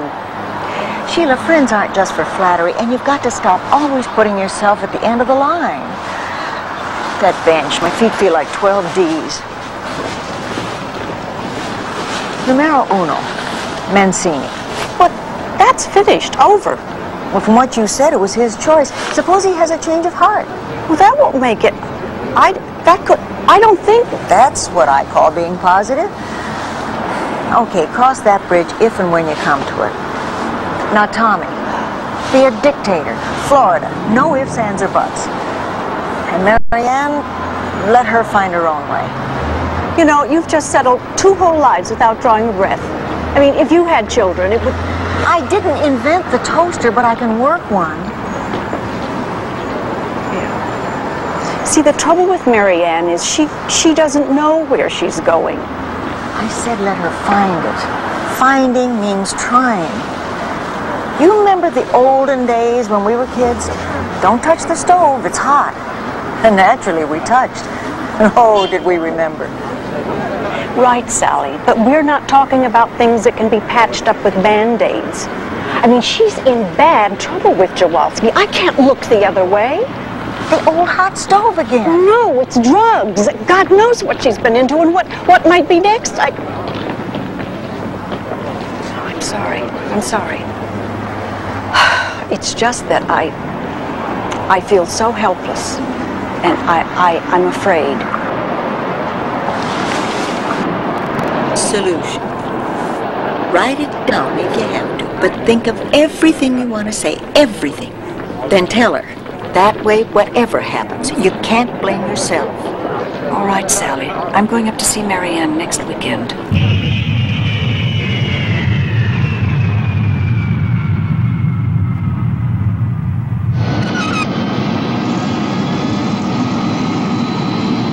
So, you're just waiting for him to come back? Sooner or later. Well, why don't you make yourself comfortable? Do you want a drink? There's only beer.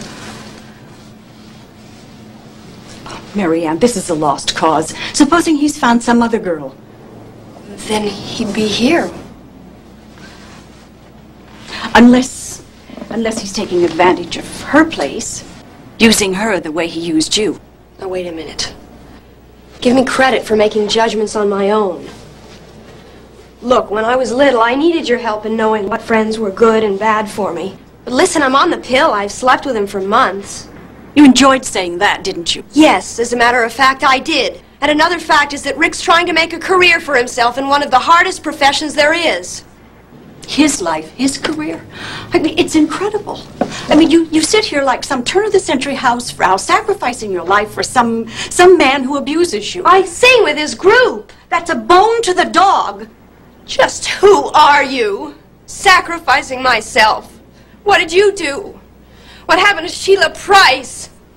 She traded her life for a family, security, got older. Now she doesn't have either of them. Not to mention a lover who used her. Well, stick to your generation and I'll stick to mine. Your game is to talk about how much you love your children, but all that's behind it is trying to keep control through guilt.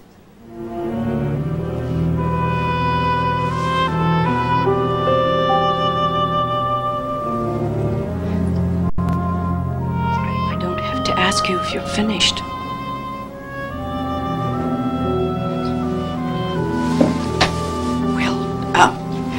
Some of the things you said were a lot wiser than I could have managed at your age, so perhaps I don't give you enough credit.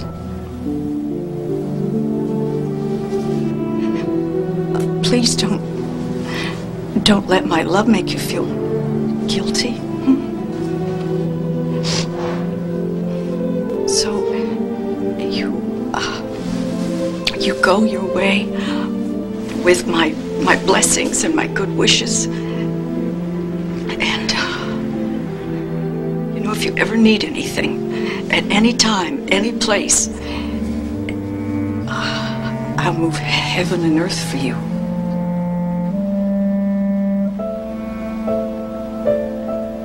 Bye, Mom.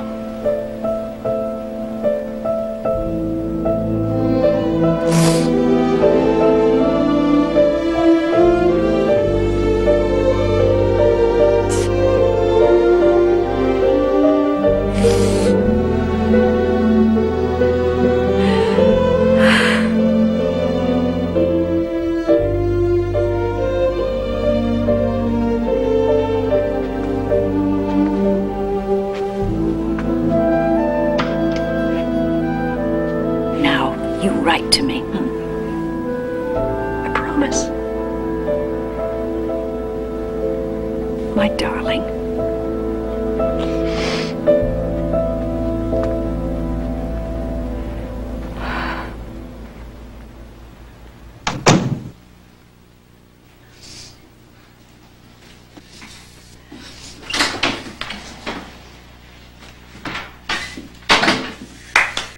Terrific. Sensational, babe. You really stuck it to her about how she screwed up her life. Oh, please. Listen, while I was in there, I couldn't hear everything, but I got an idea. What are we doing in San Francisco? Yeah, what? I mean, what's San Francisco? Nothing's happening. That's what. We're never gonna make it here. It's moving time. Where? New York. Rick, people from all over the world go there. Not people like me. Not like you.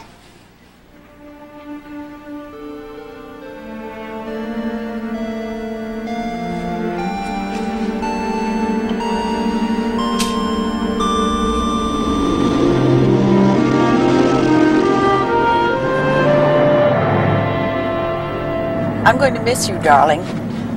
But you might just have a wonderful time in Florida. Well, maybe. But I am lucky to get my head straight. Yes, well, that's all in the past now. I still wonder if you'll be okay. Why shouldn't I be? Oh, come on, Mom. You'll see Pat and Betty now and then. But Mary Ann's off somewhere, and here I go last to the Callahans. Oh, good Lord, don't make it sound so tragic. I'm not ready for a nursing home, and you're not going off to war. Now, that would really shake me up.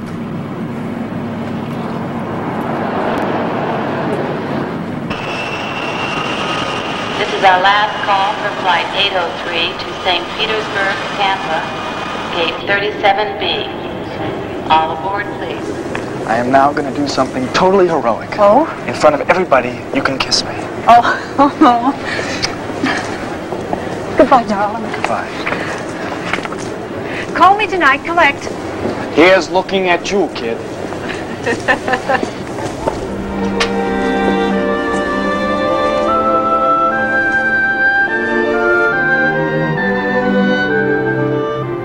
The Reardon book? Well, Right, but why haven't you read it? Isn't he supposed to be an old friend?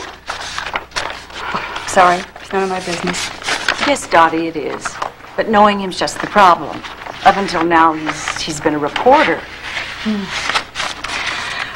A first author can be like handling a live bomb.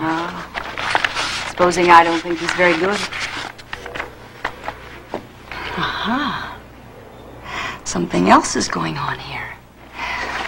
Just what kind of a friend was this Bill Reardon? Well, we had a few dates. My mother was very positive about marriage. You go to bed with him? Oh, I was only 17. Oh, excuse me.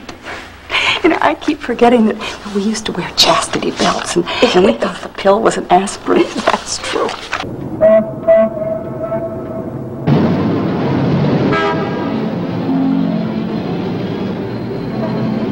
She's always bringing us things to eat. Here she comes again. Oh. I wish my cards were as good as these cookies. Did I tell you girls about the super of my building? You mean about the garbage? I still say it's a crime. I tell you, one day the city's going to wake up and find it's too late. Do you remember what we said about England during World War II? That was before my time. Oh. Did someone ask about my daughter? Oh, how is she? That girl's had a hard time of it, I'll say. Well, the big thing is about my grandson, Pat. He's going to be a father. That's just wonderful. And Marianne, of all things, is here, in New York. Here? And she hasn't called? Oh, I don't expect her to, Maxine. Don't forget, she's under the thumb of that hippie musician. I don't know what nice girls see in those long hairs. It's a stage, dear, just a stage. Shall we bid? Yes. Tommy is adjusting to Florida. The Callahans are fine. Work goes on at the store. Some author coming to make a personal appearance. What author? Gore Vidal? She doesn't say. And that young doctor is all over with. Well, Rose, things seem to be working themselves out for her. Well, I knew they would. She's a wonderful, strong girl. Just like her mother. Oh, you have every reason to be proud and grateful. I am. Thanks, girls. She'll be fine. Oh, it'll be a little rough going at times, but I'm not worried about my Sheila anymore. Did you bid, dear? To no trump.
New York, honey. All those people. It's like a fight to see who can get to the top.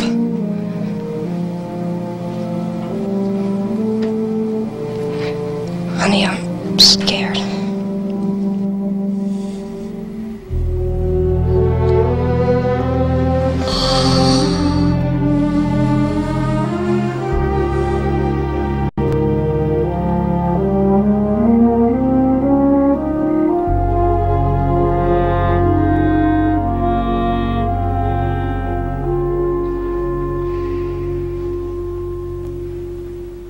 You know, if we started early enough, we'd have part of 2 days at Disney World. I don't go for it, dear. Why? Too much planning. We mustn't suffocate the boy. Oh, don't you think he's having a good time? I hope so. I know I am. But you know, sometimes it drives me crazy to see that kid pick up a club and swing so smooth.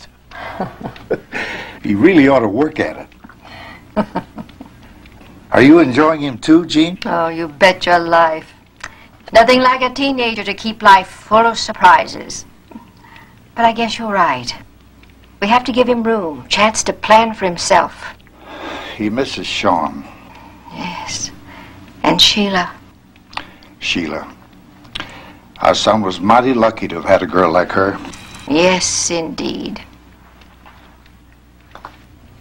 Good.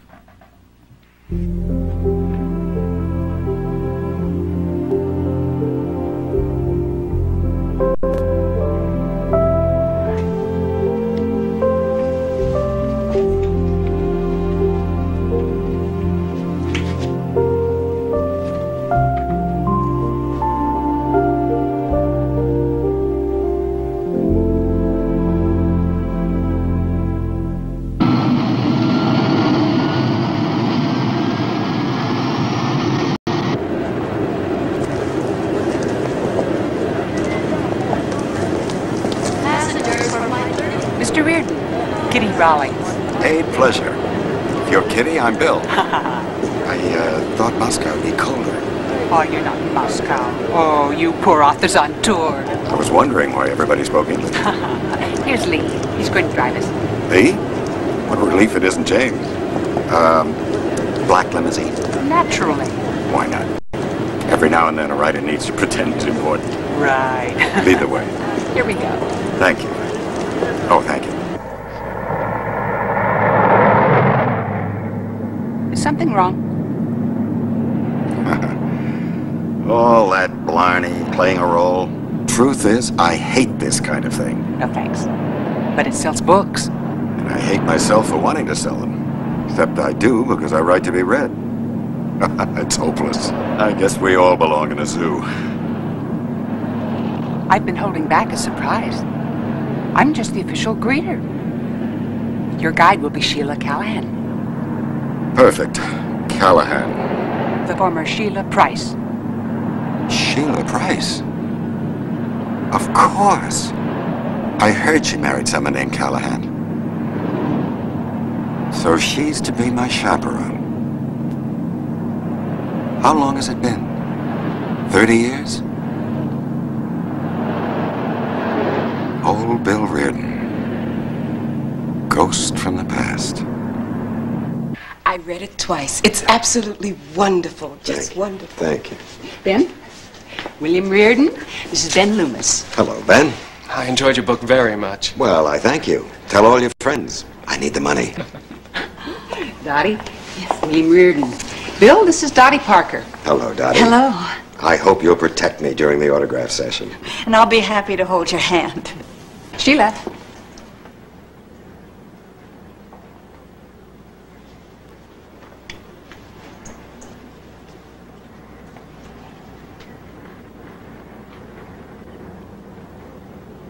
Hello, Bill. Sheila.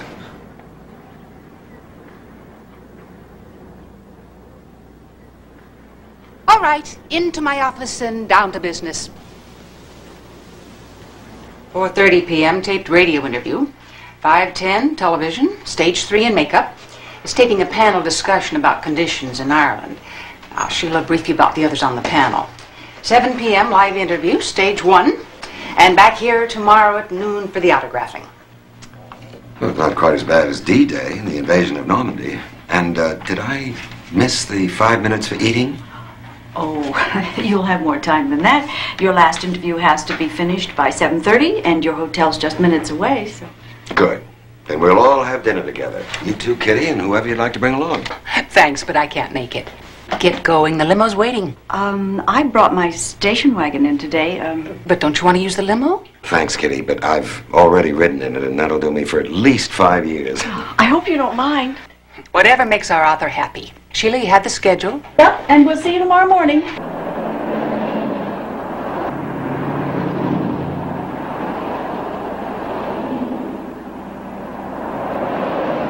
Come on, Sheila. You first. Tell all. I don't know where to begin. Well, after trial and error, I found the best place is usually the beginning. All these years. Wait a minute. It's been coming back to me. You married a big, successful real estate operator. Had 3 children, though I don't know their sexes, sizes, or anything. I didn't know about your husband until Kitty told me. I'm sorry, Sheila. Well, here we go. My oldest is Patrick, an intern at the University Medical Center here. And my daughter, Mary Ann. Mary Ann is living in New York and trying for a singing career. And Tommy, my youngest, is in Florida with his grandparents. So, there they are and where they are. And your mother. Still going strong in New York? Oh, yes. I'd like a number. Ah, I'd like to think about that. Haven't had a falling out, have you? No, not really. But she's mother and I'm daughter, and she never lets me forget it. They have a way. It seems like I have to think twice about everything I do these days, so... Well, enough of my hogging the mic. Tell me about you. Aren't we running a bit late?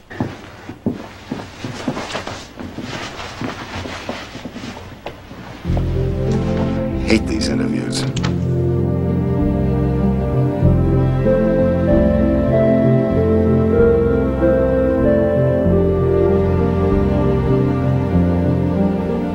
I can't believe it's been almost 30 years. Neither can I, Bill. What about me, huh? No, don't worry. I'm not taught that yet. Well, I guess it's a bit late to be starting a new career, but I've always worked for other people. Now I'd like to work for myself. And since I don't have any responsibilities, I can afford to gamble. The terrorists of today are the children of yesterday. And just one of the tragedies in Ireland is depriving the children of childhood. Imagine a world in which children are enemies, capable of killing. It's a nightmare. And morning is far away. Excuse me, gentlemen. We have to pause now for station identification. We'll be right back. Well, I thought Mother told me you married. I did. Eileen, a lovely girl. We had one son. He wanted to be a newspaperman, too. Kevin got his driver's license when he was 16. Completely and utterly dependable. A month later, he and his mother went out to East Hampton, where we had a summer place. Kevin was driving. Some maniac, drunk, lost control and smashed into them. Kevin died instantly, and Eileen lingered for a week. Oh, Bill. I sold a place in the Hamptons and bought a house in Bermuda. Took a smaller apartment in New York, strictly as a base. I asked for overseas assignments. And luckily, another trip to Ireland. Hence the book. End of story. I'm so sorry. You must have loved them very much. I did. But we go on, don't we? You know that. Oh, yes. We go on.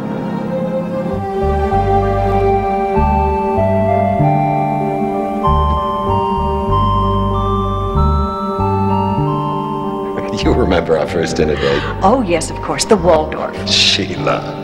Okay. Pie and coffee at the Automat. This time, a restaurant of your choice.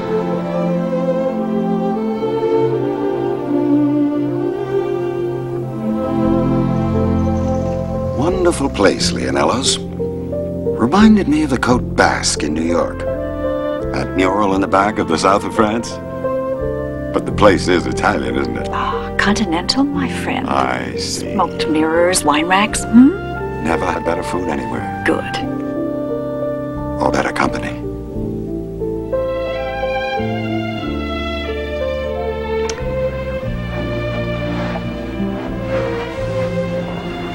Come sit beside me.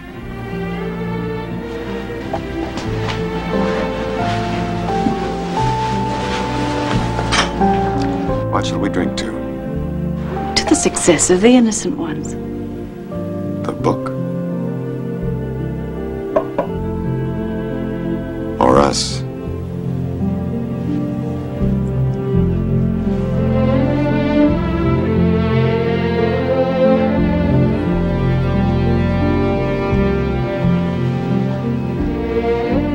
I have a confession. Oh? I didn't like your book.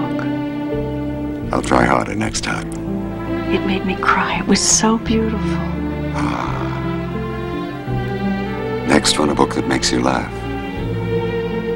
I want you to laugh, Sheila.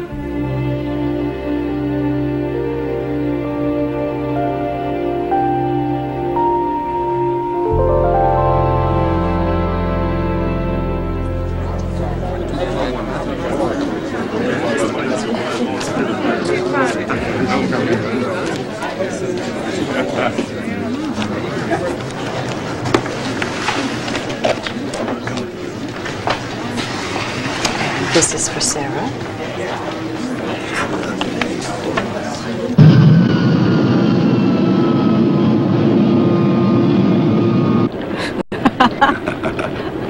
It's only New York. I wouldn't be going if I didn't have these blasted commitments. But don't worry. I'm not letting you get away again. We have a second chance. You realize how rare that is?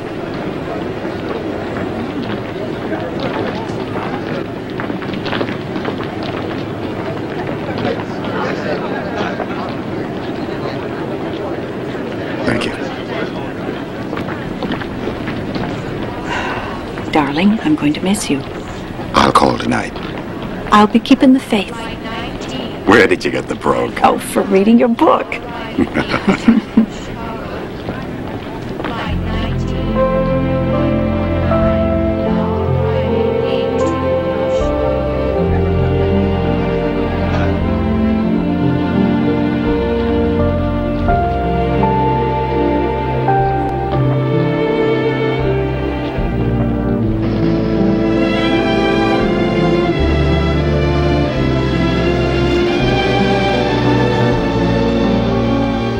Did it really happen, Bill? After all these years? Yes, darling, it did. And it will. We'll have each other the rest of our lives. Nothing can hurt us now.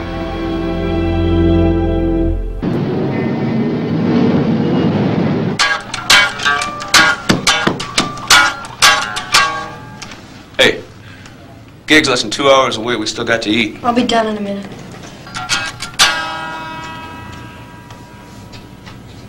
You know, I forget the last time you smiled.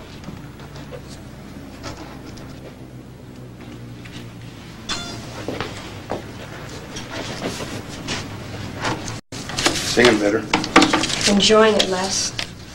The Waldorf. Next week, St. Regis. You think she's buying what's inside? She'll want to. And I'm not naming any clubs she can check on. So she rides back to a post office box, huh?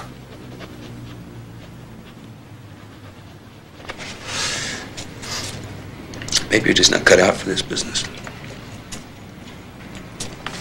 I mean, what'd you expect? I didn't expect drunks grabbing at me and trying to look down my dress. Look, babe, that's the way it is when you start. You want the story what the big timers went through? Not again. So it's a crummy hotel. We play for scale, but at least we got our union tickets. And are any of us out there working on anything else to keep going? I mean, don't account that no matter how you look at it, we are professionals. You're right. I mean, I'm not working part-time as a waitress. But every time I write these letters, I feel like such a fake, a failure. So stop writing.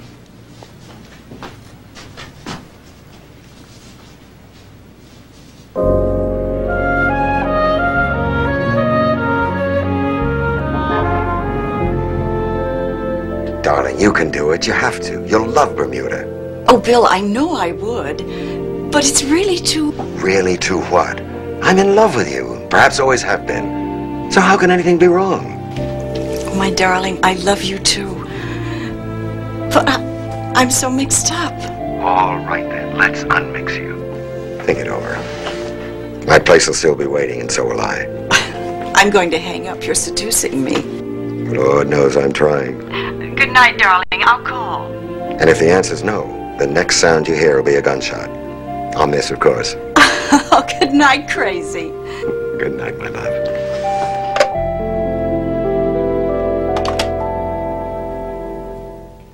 Frankly, Mother, I don't see what all the fuss is about. Well, frankly, I'm just as surprised. You both approve of Bill without ever having met him.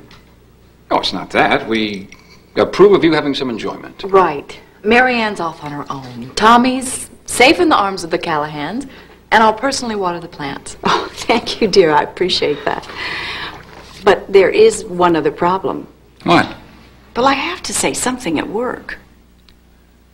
Vacations aren't outlawed, are they? Tell them you miss Tommy and want to spend a few days with him. Okay. Yeah. Oh, Mom, that's sensational. You must be getting important at that job. Yeah, I wish they'd hold a convention down here instead of Boston. What? Oh, sure, but Bill and Jean have already filled you in on that. Oh, Mom, they want me to call them that. Yeah. Well, hey, listen, this is costing you money. So I'm signing off, and now you have a terrific time in Boston. I love you, too. I miss you a lot. Bye. Oh, didn't she sound wonderful? Yeah, happy. It's good to have a change of routine, scenery. But I don't understand about Marianne. How's that, son? Well, I've heard her singing to herself. Not that good. What's this, sibling rivalry? I know the truth. So how can she and that group afford all those expensive hotels? Well, she's got the money. It's hers to spend. Don't you want her to be happy? Well, we've had our arguments, and sometimes I was really rotten. But I worry about her. Oh. Let's not forget our early golf game. Let's get to bed.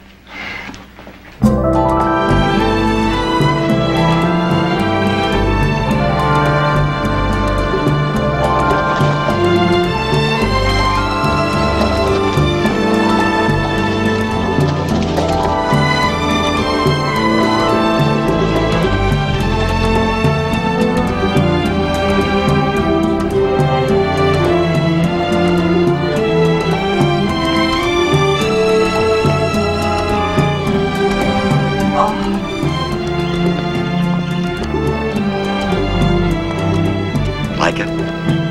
Like it? Come see the inside.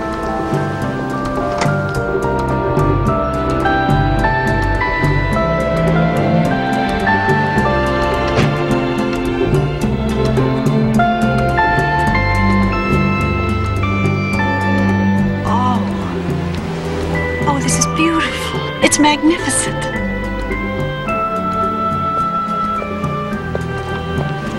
What a beautiful spot. This is so lovely.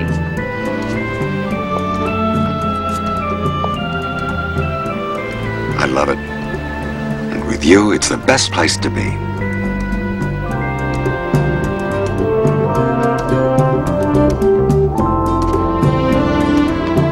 It's perfect.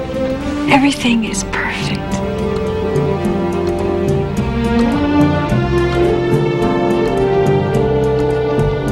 I love you so much.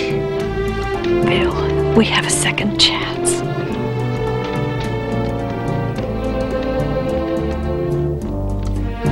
Tired? Mm-hmm.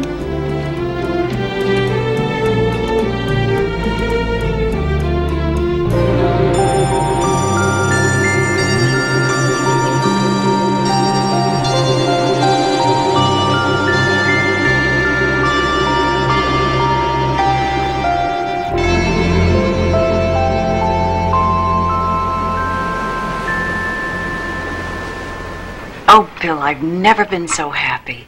Nor I.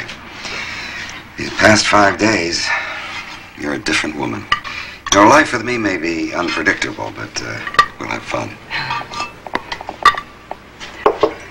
And Marianne and Tommy? Well, we'll do what we can for her, if she'll let us. And as for him, don't forget I lost a son just about his age.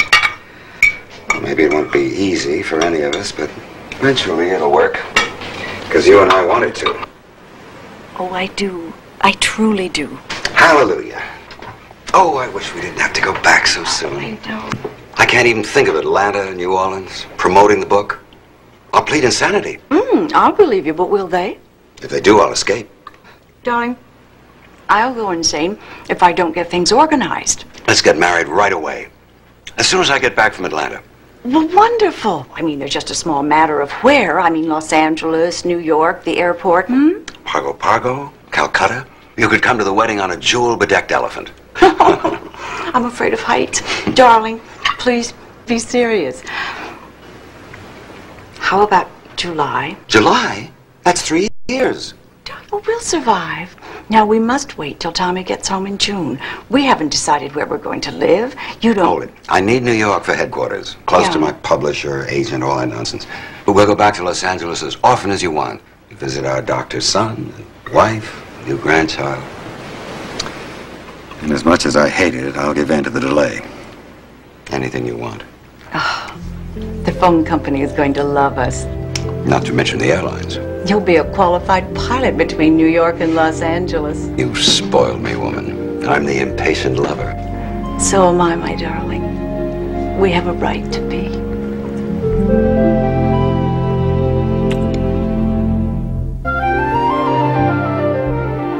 I haven't even unpacked, Mother, but I wanted you to be the first to know. Know what? Well, brace yourself. Bill Reardon and I are going to be married. Bill Reardon, you're going to be married. Yes, it's absolutely and finally true. After all these years. Do you remember, do you? God rest Sean's soul, but I always said Bill Redden was the one for you, remember? Yes, I remember. I read about that tragedy of his wife and son, but, well, it was God's will, dear. And no use burdening yourself with it. Did you read about his new book? I've heard about it, naturally. Tomorrow I'll go out and buy it. Oh, it's a dream come true. You'll be living in New York, no more telephoning and waiting for holidays. Yes, Mother. It's going to be a whole new life. Well, darling, please excuse me. I'm dead tired, and I really have nothing more to tell you. I'll call Pat and Betty. Please, Mother, if you don't mind, I'll do it. Well, if you insist. I'm so happy for all of us. So am I. So good night, darling. I'll call as soon as I've read the book. I know it'll be brilliant. Yeah, it is. Good night, Mama. July. Oh, Sheila, that's just tremendous news. I'm so happy for both of you. Oh, thanks, hon. And I've got a great tan, etc., etc. Now, tell me, what's your news? Well, you're going to think I'm a troublemaker, but I have to warn you. Oh, Lord, what now? Gary Mancini. He split with his wife again. He's been asking about you. Oh, well, so let him. And let him hear that I'm marrying Bill. Hey, Sally, Mancini is over. I believe that, but will he? More sooner than later, you're going to have to face him. So I'll face him. There are a couple of other things you're going to have to face, too. Tommy will be back from Florida soon. And to what? The house will be sold. Suppose Marianne faces some crisis, wants to give up the music world and come home. Bluntly, you're not going to be available if your kids need you. Oh, Sally, I've thought about that 1,000 times. I'm going to call Tommy today. And Marianne? Well, I haven't the faintest idea of how to get in touch with Marianne. How long since you've heard from her? Well, I checked the mail before I came here, and there wasn't even a card, so she stopped writing. Maybe tomorrow. And maybe not. All I know is that Marianne is in New York, working with a group called the Potboilers, or was in New York. Sally, I don't know what to do.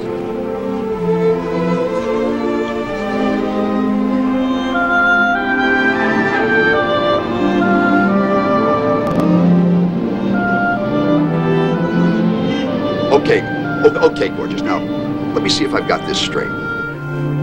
Paul Bellinger is to find Marianne Callahan, who's singing under the name of Patty Thomas with a group called the Potboilers. Lots of luck. Except, I'll do it. Because I'm great. And you're even greater. Listen, fella. Cherchez la femme, and I won't wait till next winter to ring your chimes like St. Patrick's.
listen to this. Bellinger was here to catch our act tonight. Bellinger? I've heard that name. You better believe you have. He's only the best agent in the city. And he wants to see me in his office in the morning. Damn, man! I told you, dude. We're gonna make millions. Rick, I was wondering if we could be alone for a couple of minutes. Yeah, sure. Guys, why don't you grab a smoke out in the alley while I make some plans with our great singer here. Driving up to L.A. in that white Rolls. What's the matter? We did it. After all this, what a mess. Okay, what now?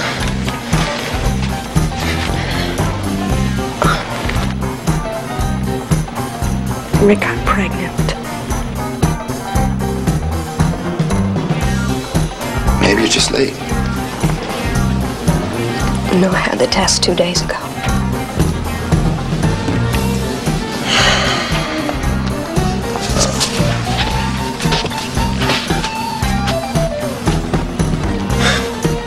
That was really stupid. I'm sorry. I'll get rid of it. Just like that? Yeah. It's no big deal. It's like an assembly line. No, the church. Anybody else know? Then what'll the church know if you get an abortion? Rick, I can't. I won't. You will, and don't give me that stuff about religion and conscience. You're getting rid of it if I have to drag you. I'm not going to kill any living thing, no.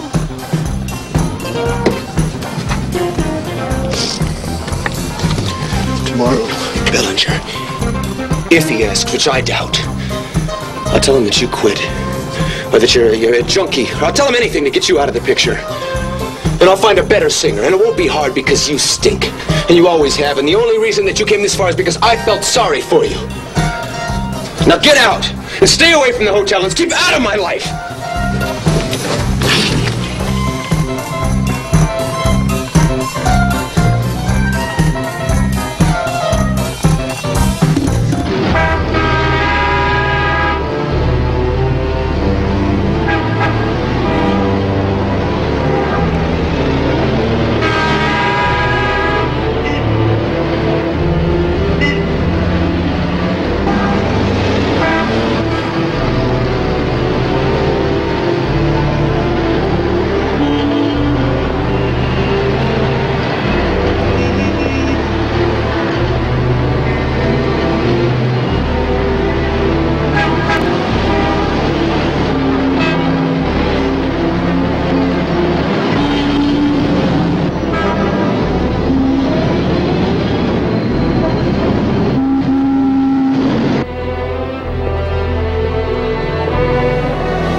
Forgive me.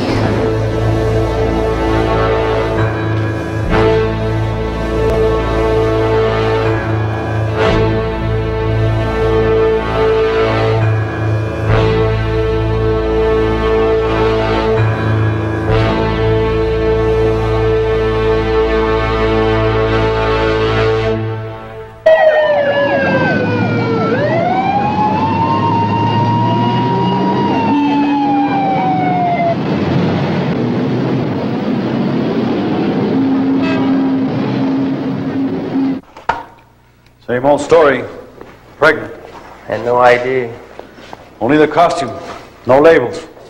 Yeah, when we pulled her out, first thing I thought was some kind of entertainer. They're all entertainers. I thought you wanted to see me. Her real name is Callahan?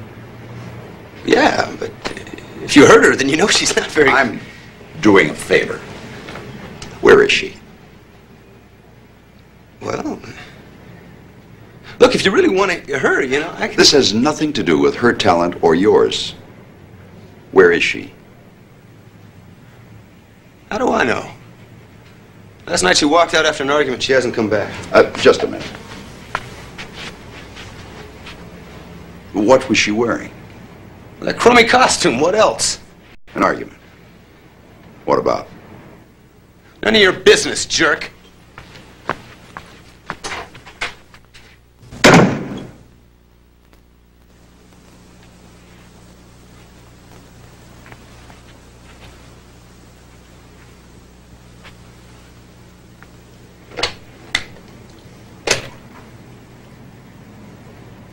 Marge, get me the police. I want to talk to Lieutenant Miller.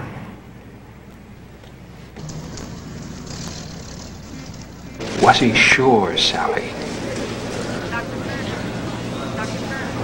Right. Just the costume. Thanks. But listen now. Nothing to my mother about this. We don't know anything's wrong, so...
I'll handle it. So I'll get back to you as soon as I know something. Right. Right.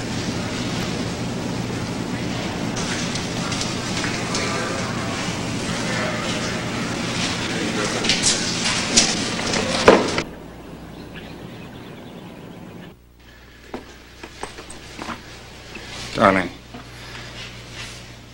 if my mother calls, make up a story, huh? Mr. David, we got a contract. Which you didn't read, because it includes a chick who sings, and last night she doesn't finish, and now you don't know where she is. And anyway, you're not the hotshot you think, so pack your gear and so long. What now, Rick? Find somebody else. Maybe even run into her and work something out.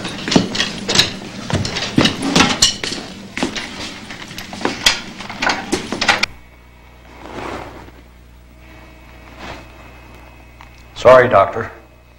Pregnant. I'll make the arrangements. But first, the police. There was no foul play. For me, there was.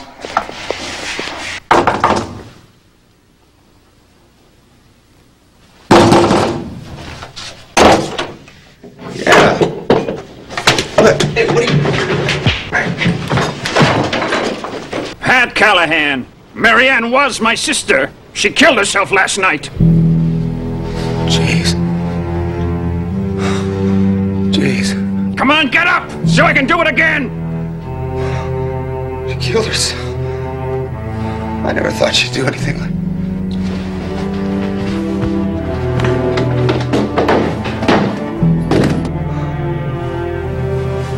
You're gonna live and die in a room like this.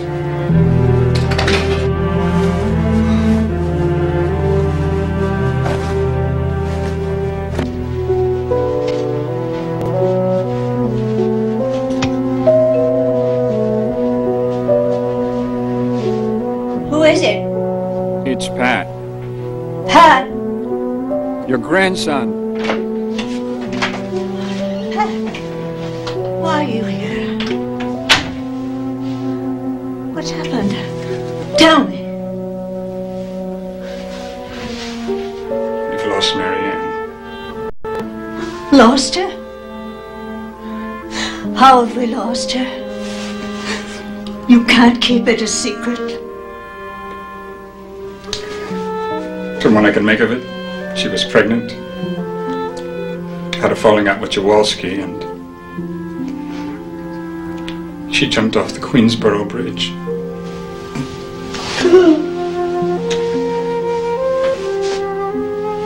May our Lord Jesus Christ forgive and have mercy on her soul.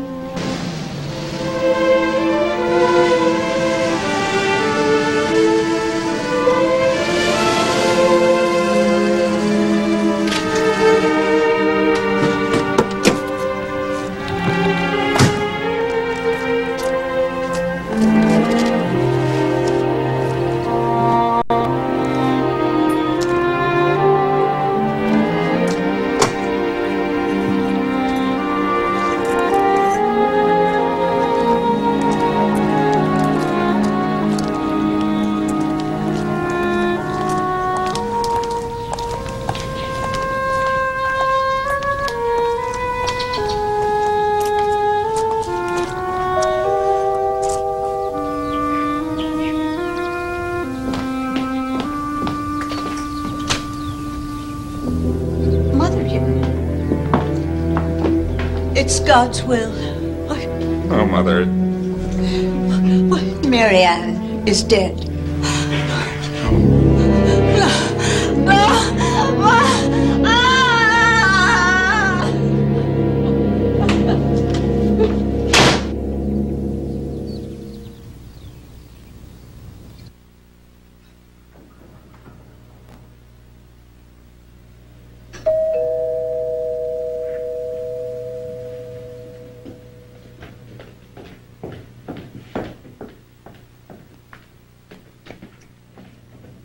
Mrs. Price. Bill Reardon. You're the one I've been waiting for. How is she? I'll take you right up to her.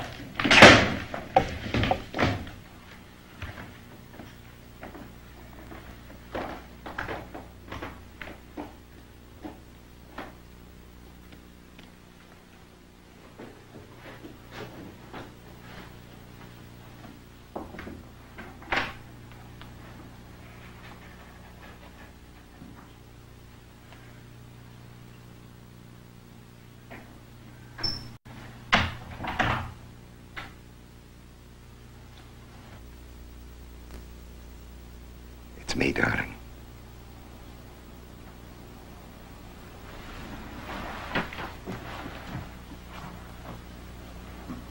I'm here and I won't leave you.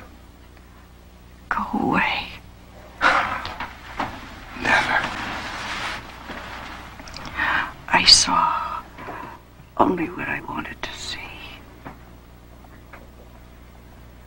Sheila. Words are so useless. I know all the things you must be feeling. But they're not true, believe me. I made up a marriage shallow and false. I rejected Tommy's cry for help. It's a childish prank. I lied to myself about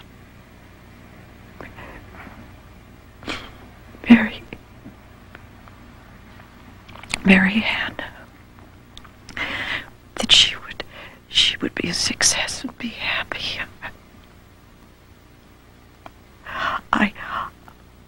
I killed her. You what?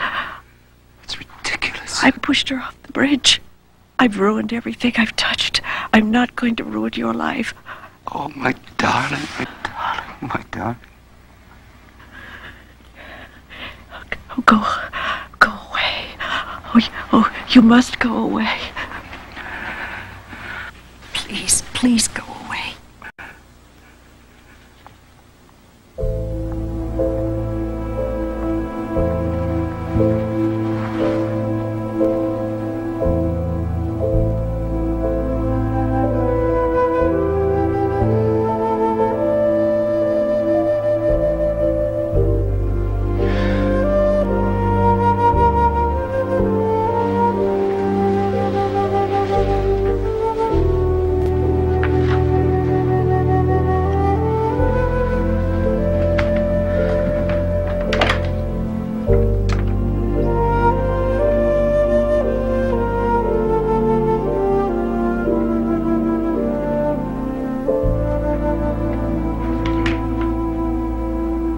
Grant, we beseech thee, Almighty God, that the soul of thy servant Mary Ann may be cleansed and delivered from sin, and may receive forgiveness and everlasting rest. Through Christ our Lord. Amen. Amen. Grant unto her eternal rest, O Lord. And may perpetual life shine upon her. Now and forevermore. Amen.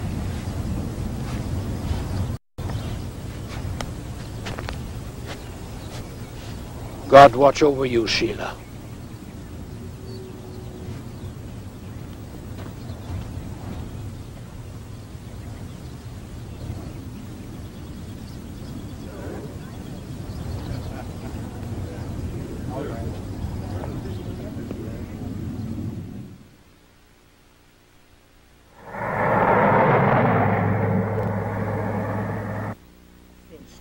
And if you want to fight, we can make alphabet soup of these books. I mean it, Sheila. I'm not hungry, and I have work to do. Weeks, months, and still a zombie. I'm sorry, dear, but that's the word. Work all day, home all night. Tommy needs me. For what? He's back, holding his own at school. In a few weeks, it'll be summer. Bill needs you. He only thinks he does. He'll get tired of calling. You want that, don't you? I guess I do.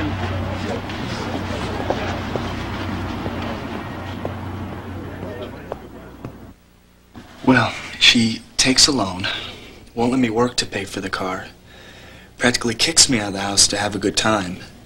It's like she's making up for everything she didn't do for Mary Ann, and I can't shake her out of it. My little brother got the smarts down in Florida. Well, Tommy, I can see why you feel guilty. The hard truth, Tommy. Mother made a choice, locked herself in, and has hidden the key. Yeah, but there's got to be some way of getting through to her. Well, there is. Psychiatry, medication, or a combination. And we will, Tommy. We will.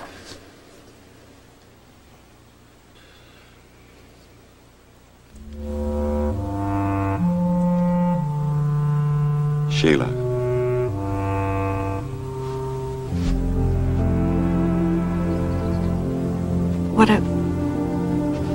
What a pleasant surprise. You look well. So do you. You're sweet to lie.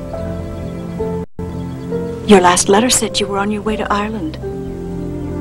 I sold a house in Bermuda. Bought a farm in Ireland.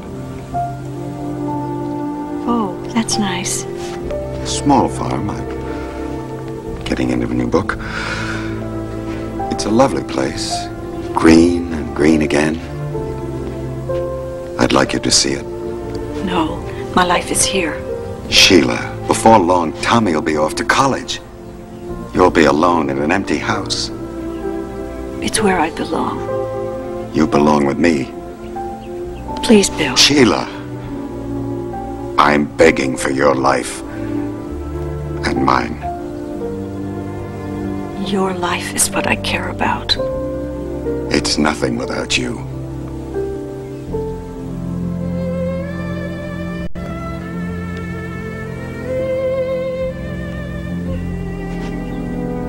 Goodbye, Bill.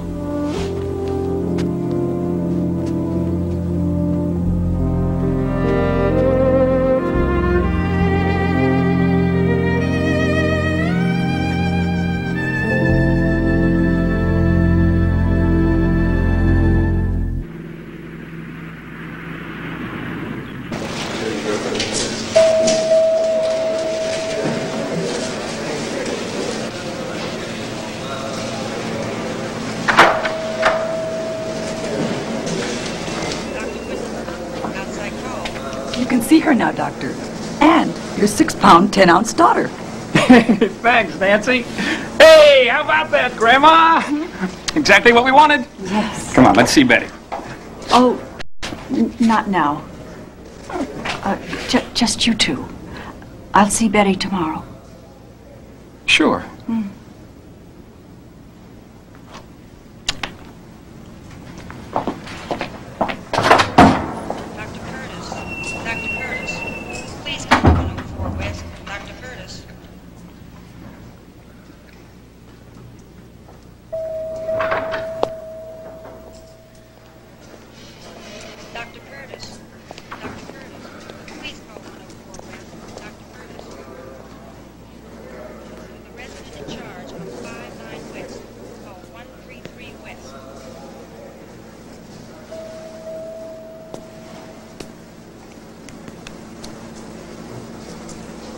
I wish all deliveries were like that one.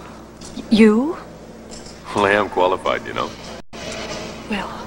Sheila, I've wanted so much to call you, but... I didn't want to impose. Yes, well, I'm sorry. I didn't acknowledge your card. I just wanted to get away. I thought of leaving the country, of going to work in some foreign clinic. Well, anywhere but here, where I've made such a mess of everything. Well, I don't talk like that. Please. It's true. Never mind my trappings of success. I'm a failure. Huh? Well, that makes two of us. Misery-loving company. Well... Two losers leaning on each other for support? Huh? We are, aren't we? Well, we haven't got much more to lose. Tomorrow night. Do you remember that little nightclub you liked so much? The theatrical? How about two old friends just trying for a laugh or two?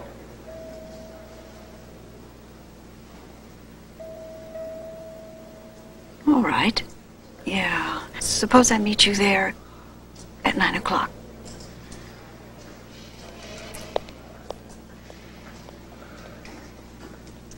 The famous lighthouse impression.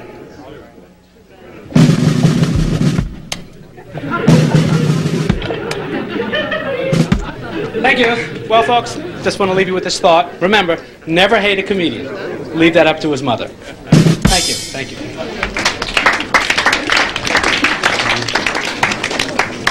Well, we said we'd have a laugh or two. I counted 2. I bet his mother does hate him. Okay, thank you. Thank you, Jackie, and thank you, ladies and gentlemen. Yeah, you're a wonderful audience. Right now, we want you to sit back, relax, have yourself a belt, fasten your seatbelts, because we're about to blast off with a group that just returned from a triumphant tour of the East Coast. So let's really hear it for them. The up-and-coming, on their way to the top, the Potboilers.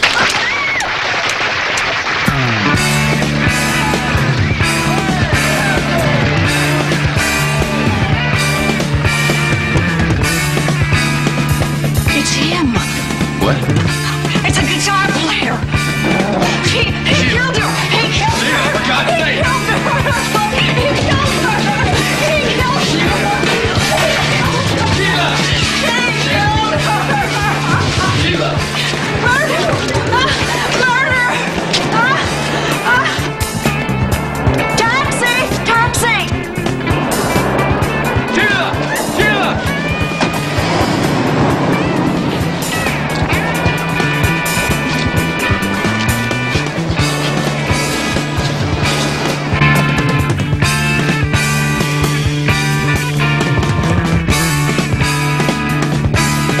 What's your trouble, mister? I'm just going backstage. Gotta be a friend of one of those guys. I'm a doctor, not a friend. If you don't step aside, you and your boss are gonna know what real trouble is.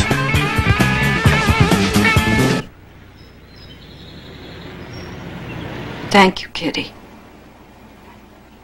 I'm sure I'll feel better tomorrow. Thanks again.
Get out of my sight! Wait. Get out! Not until you've heard what I Get have out to of say. here or I'll call the police!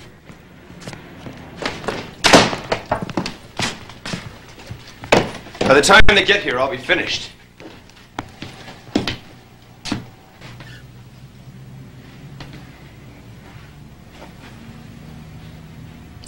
Why? Some sadistic thrill in giving me more pain? Last night, some doctor named Mancini came backstage.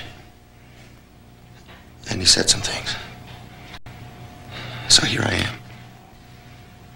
Yes, for the first time. In the house you've always hated. If it makes you happy, I still do. But that ain't the point.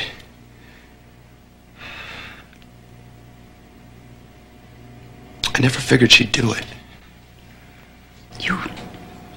You never figured. How dare you come into my home with such a stupid lie?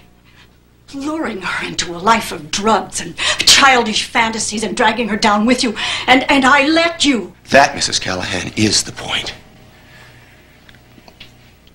She told me that your father died when you were a little girl. So now I'm asking about your mother. Did she let you be a grown-up? Take chances? That's none of your... Or did she come down on your case about duties and obligations? I was Marianne's mother. I had duties. And I failed her. The first time I knew about you, I should have stopped it. Your fault, huh? Yes. But that doesn't forgive you.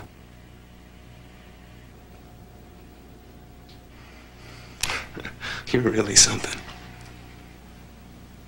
You should have put an end to it. Mary Ann was over 21, and if you had duties, she had rights. That's it, Mrs. Callahan. Your little girl was a woman with the right to make her own choices. But you're trying to play God, saying you did it all.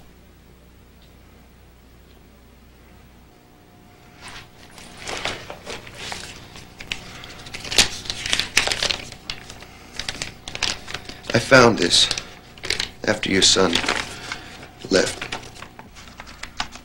And I figured why mail it to you? It hurt you worse. This way, I can say some things.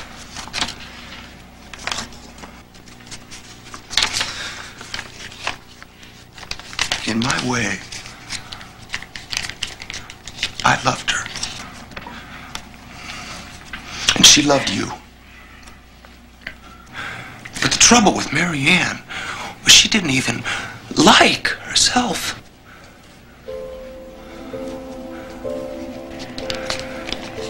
Let me read you the end. Whatever happens, Mother, you're the finest thing in my life. And now that there's a life inside me, I'm wishing it had a mother like mine. But poor little thing, no chance. I'll destroy it one way or another, like everything.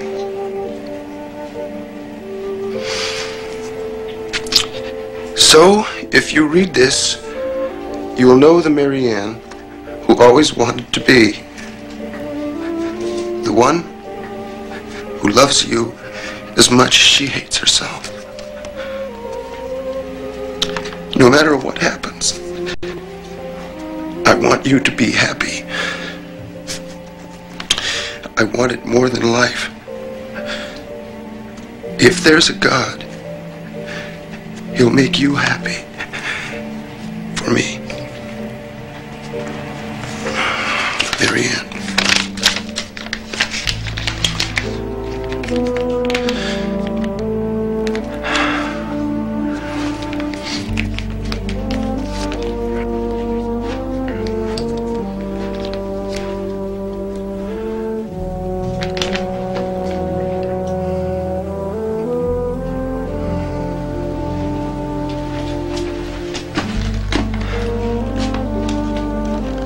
I'll be going now.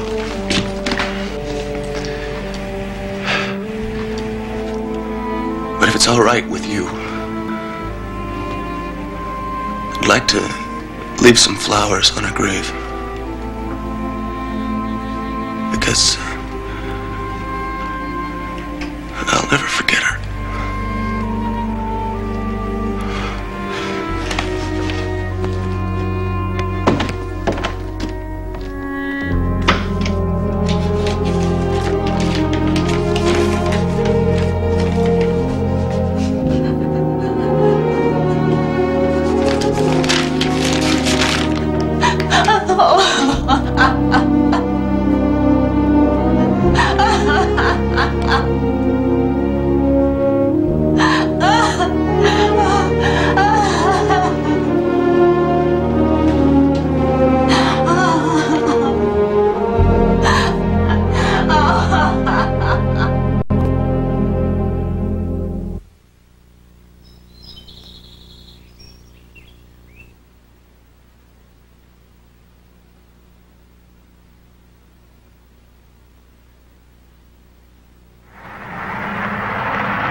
Should old acquaintance be forgot and never brought to mind? Should old acquaintance be forgot and days of old lang syne? For old lang syne, my dear, for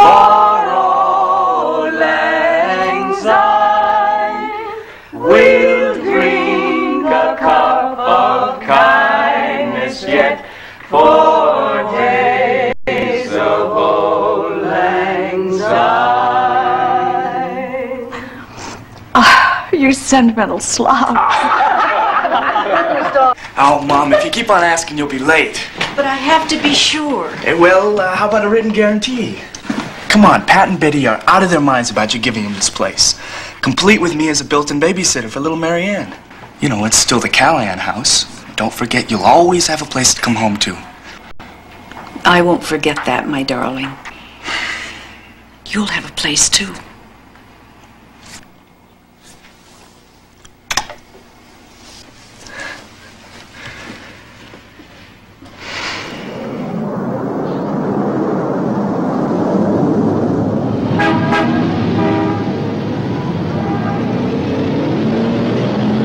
Oh, Sheila, Ireland's so far away.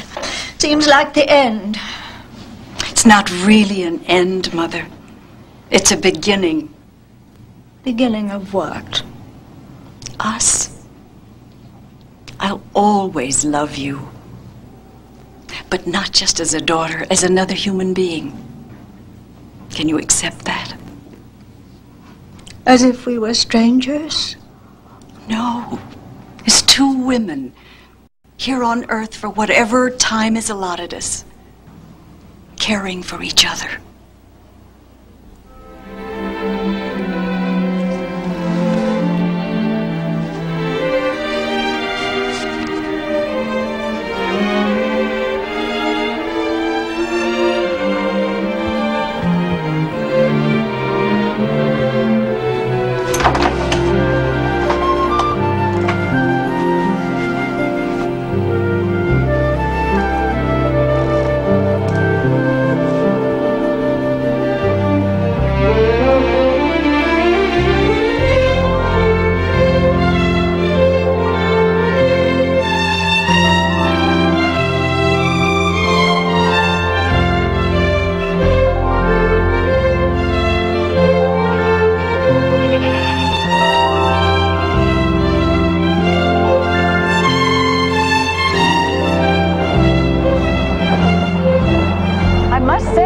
What I expected.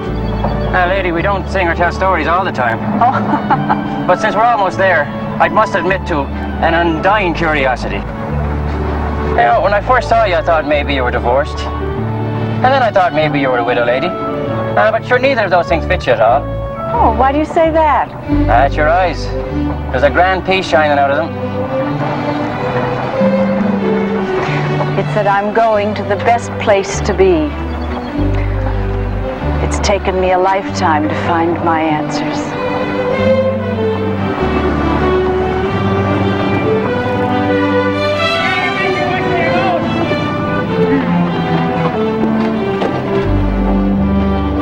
Oh, there's the Reardon place down there. Where?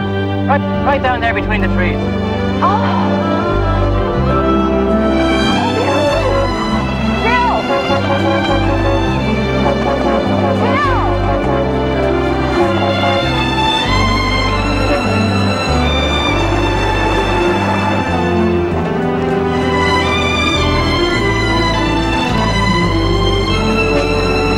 Stop the car, please.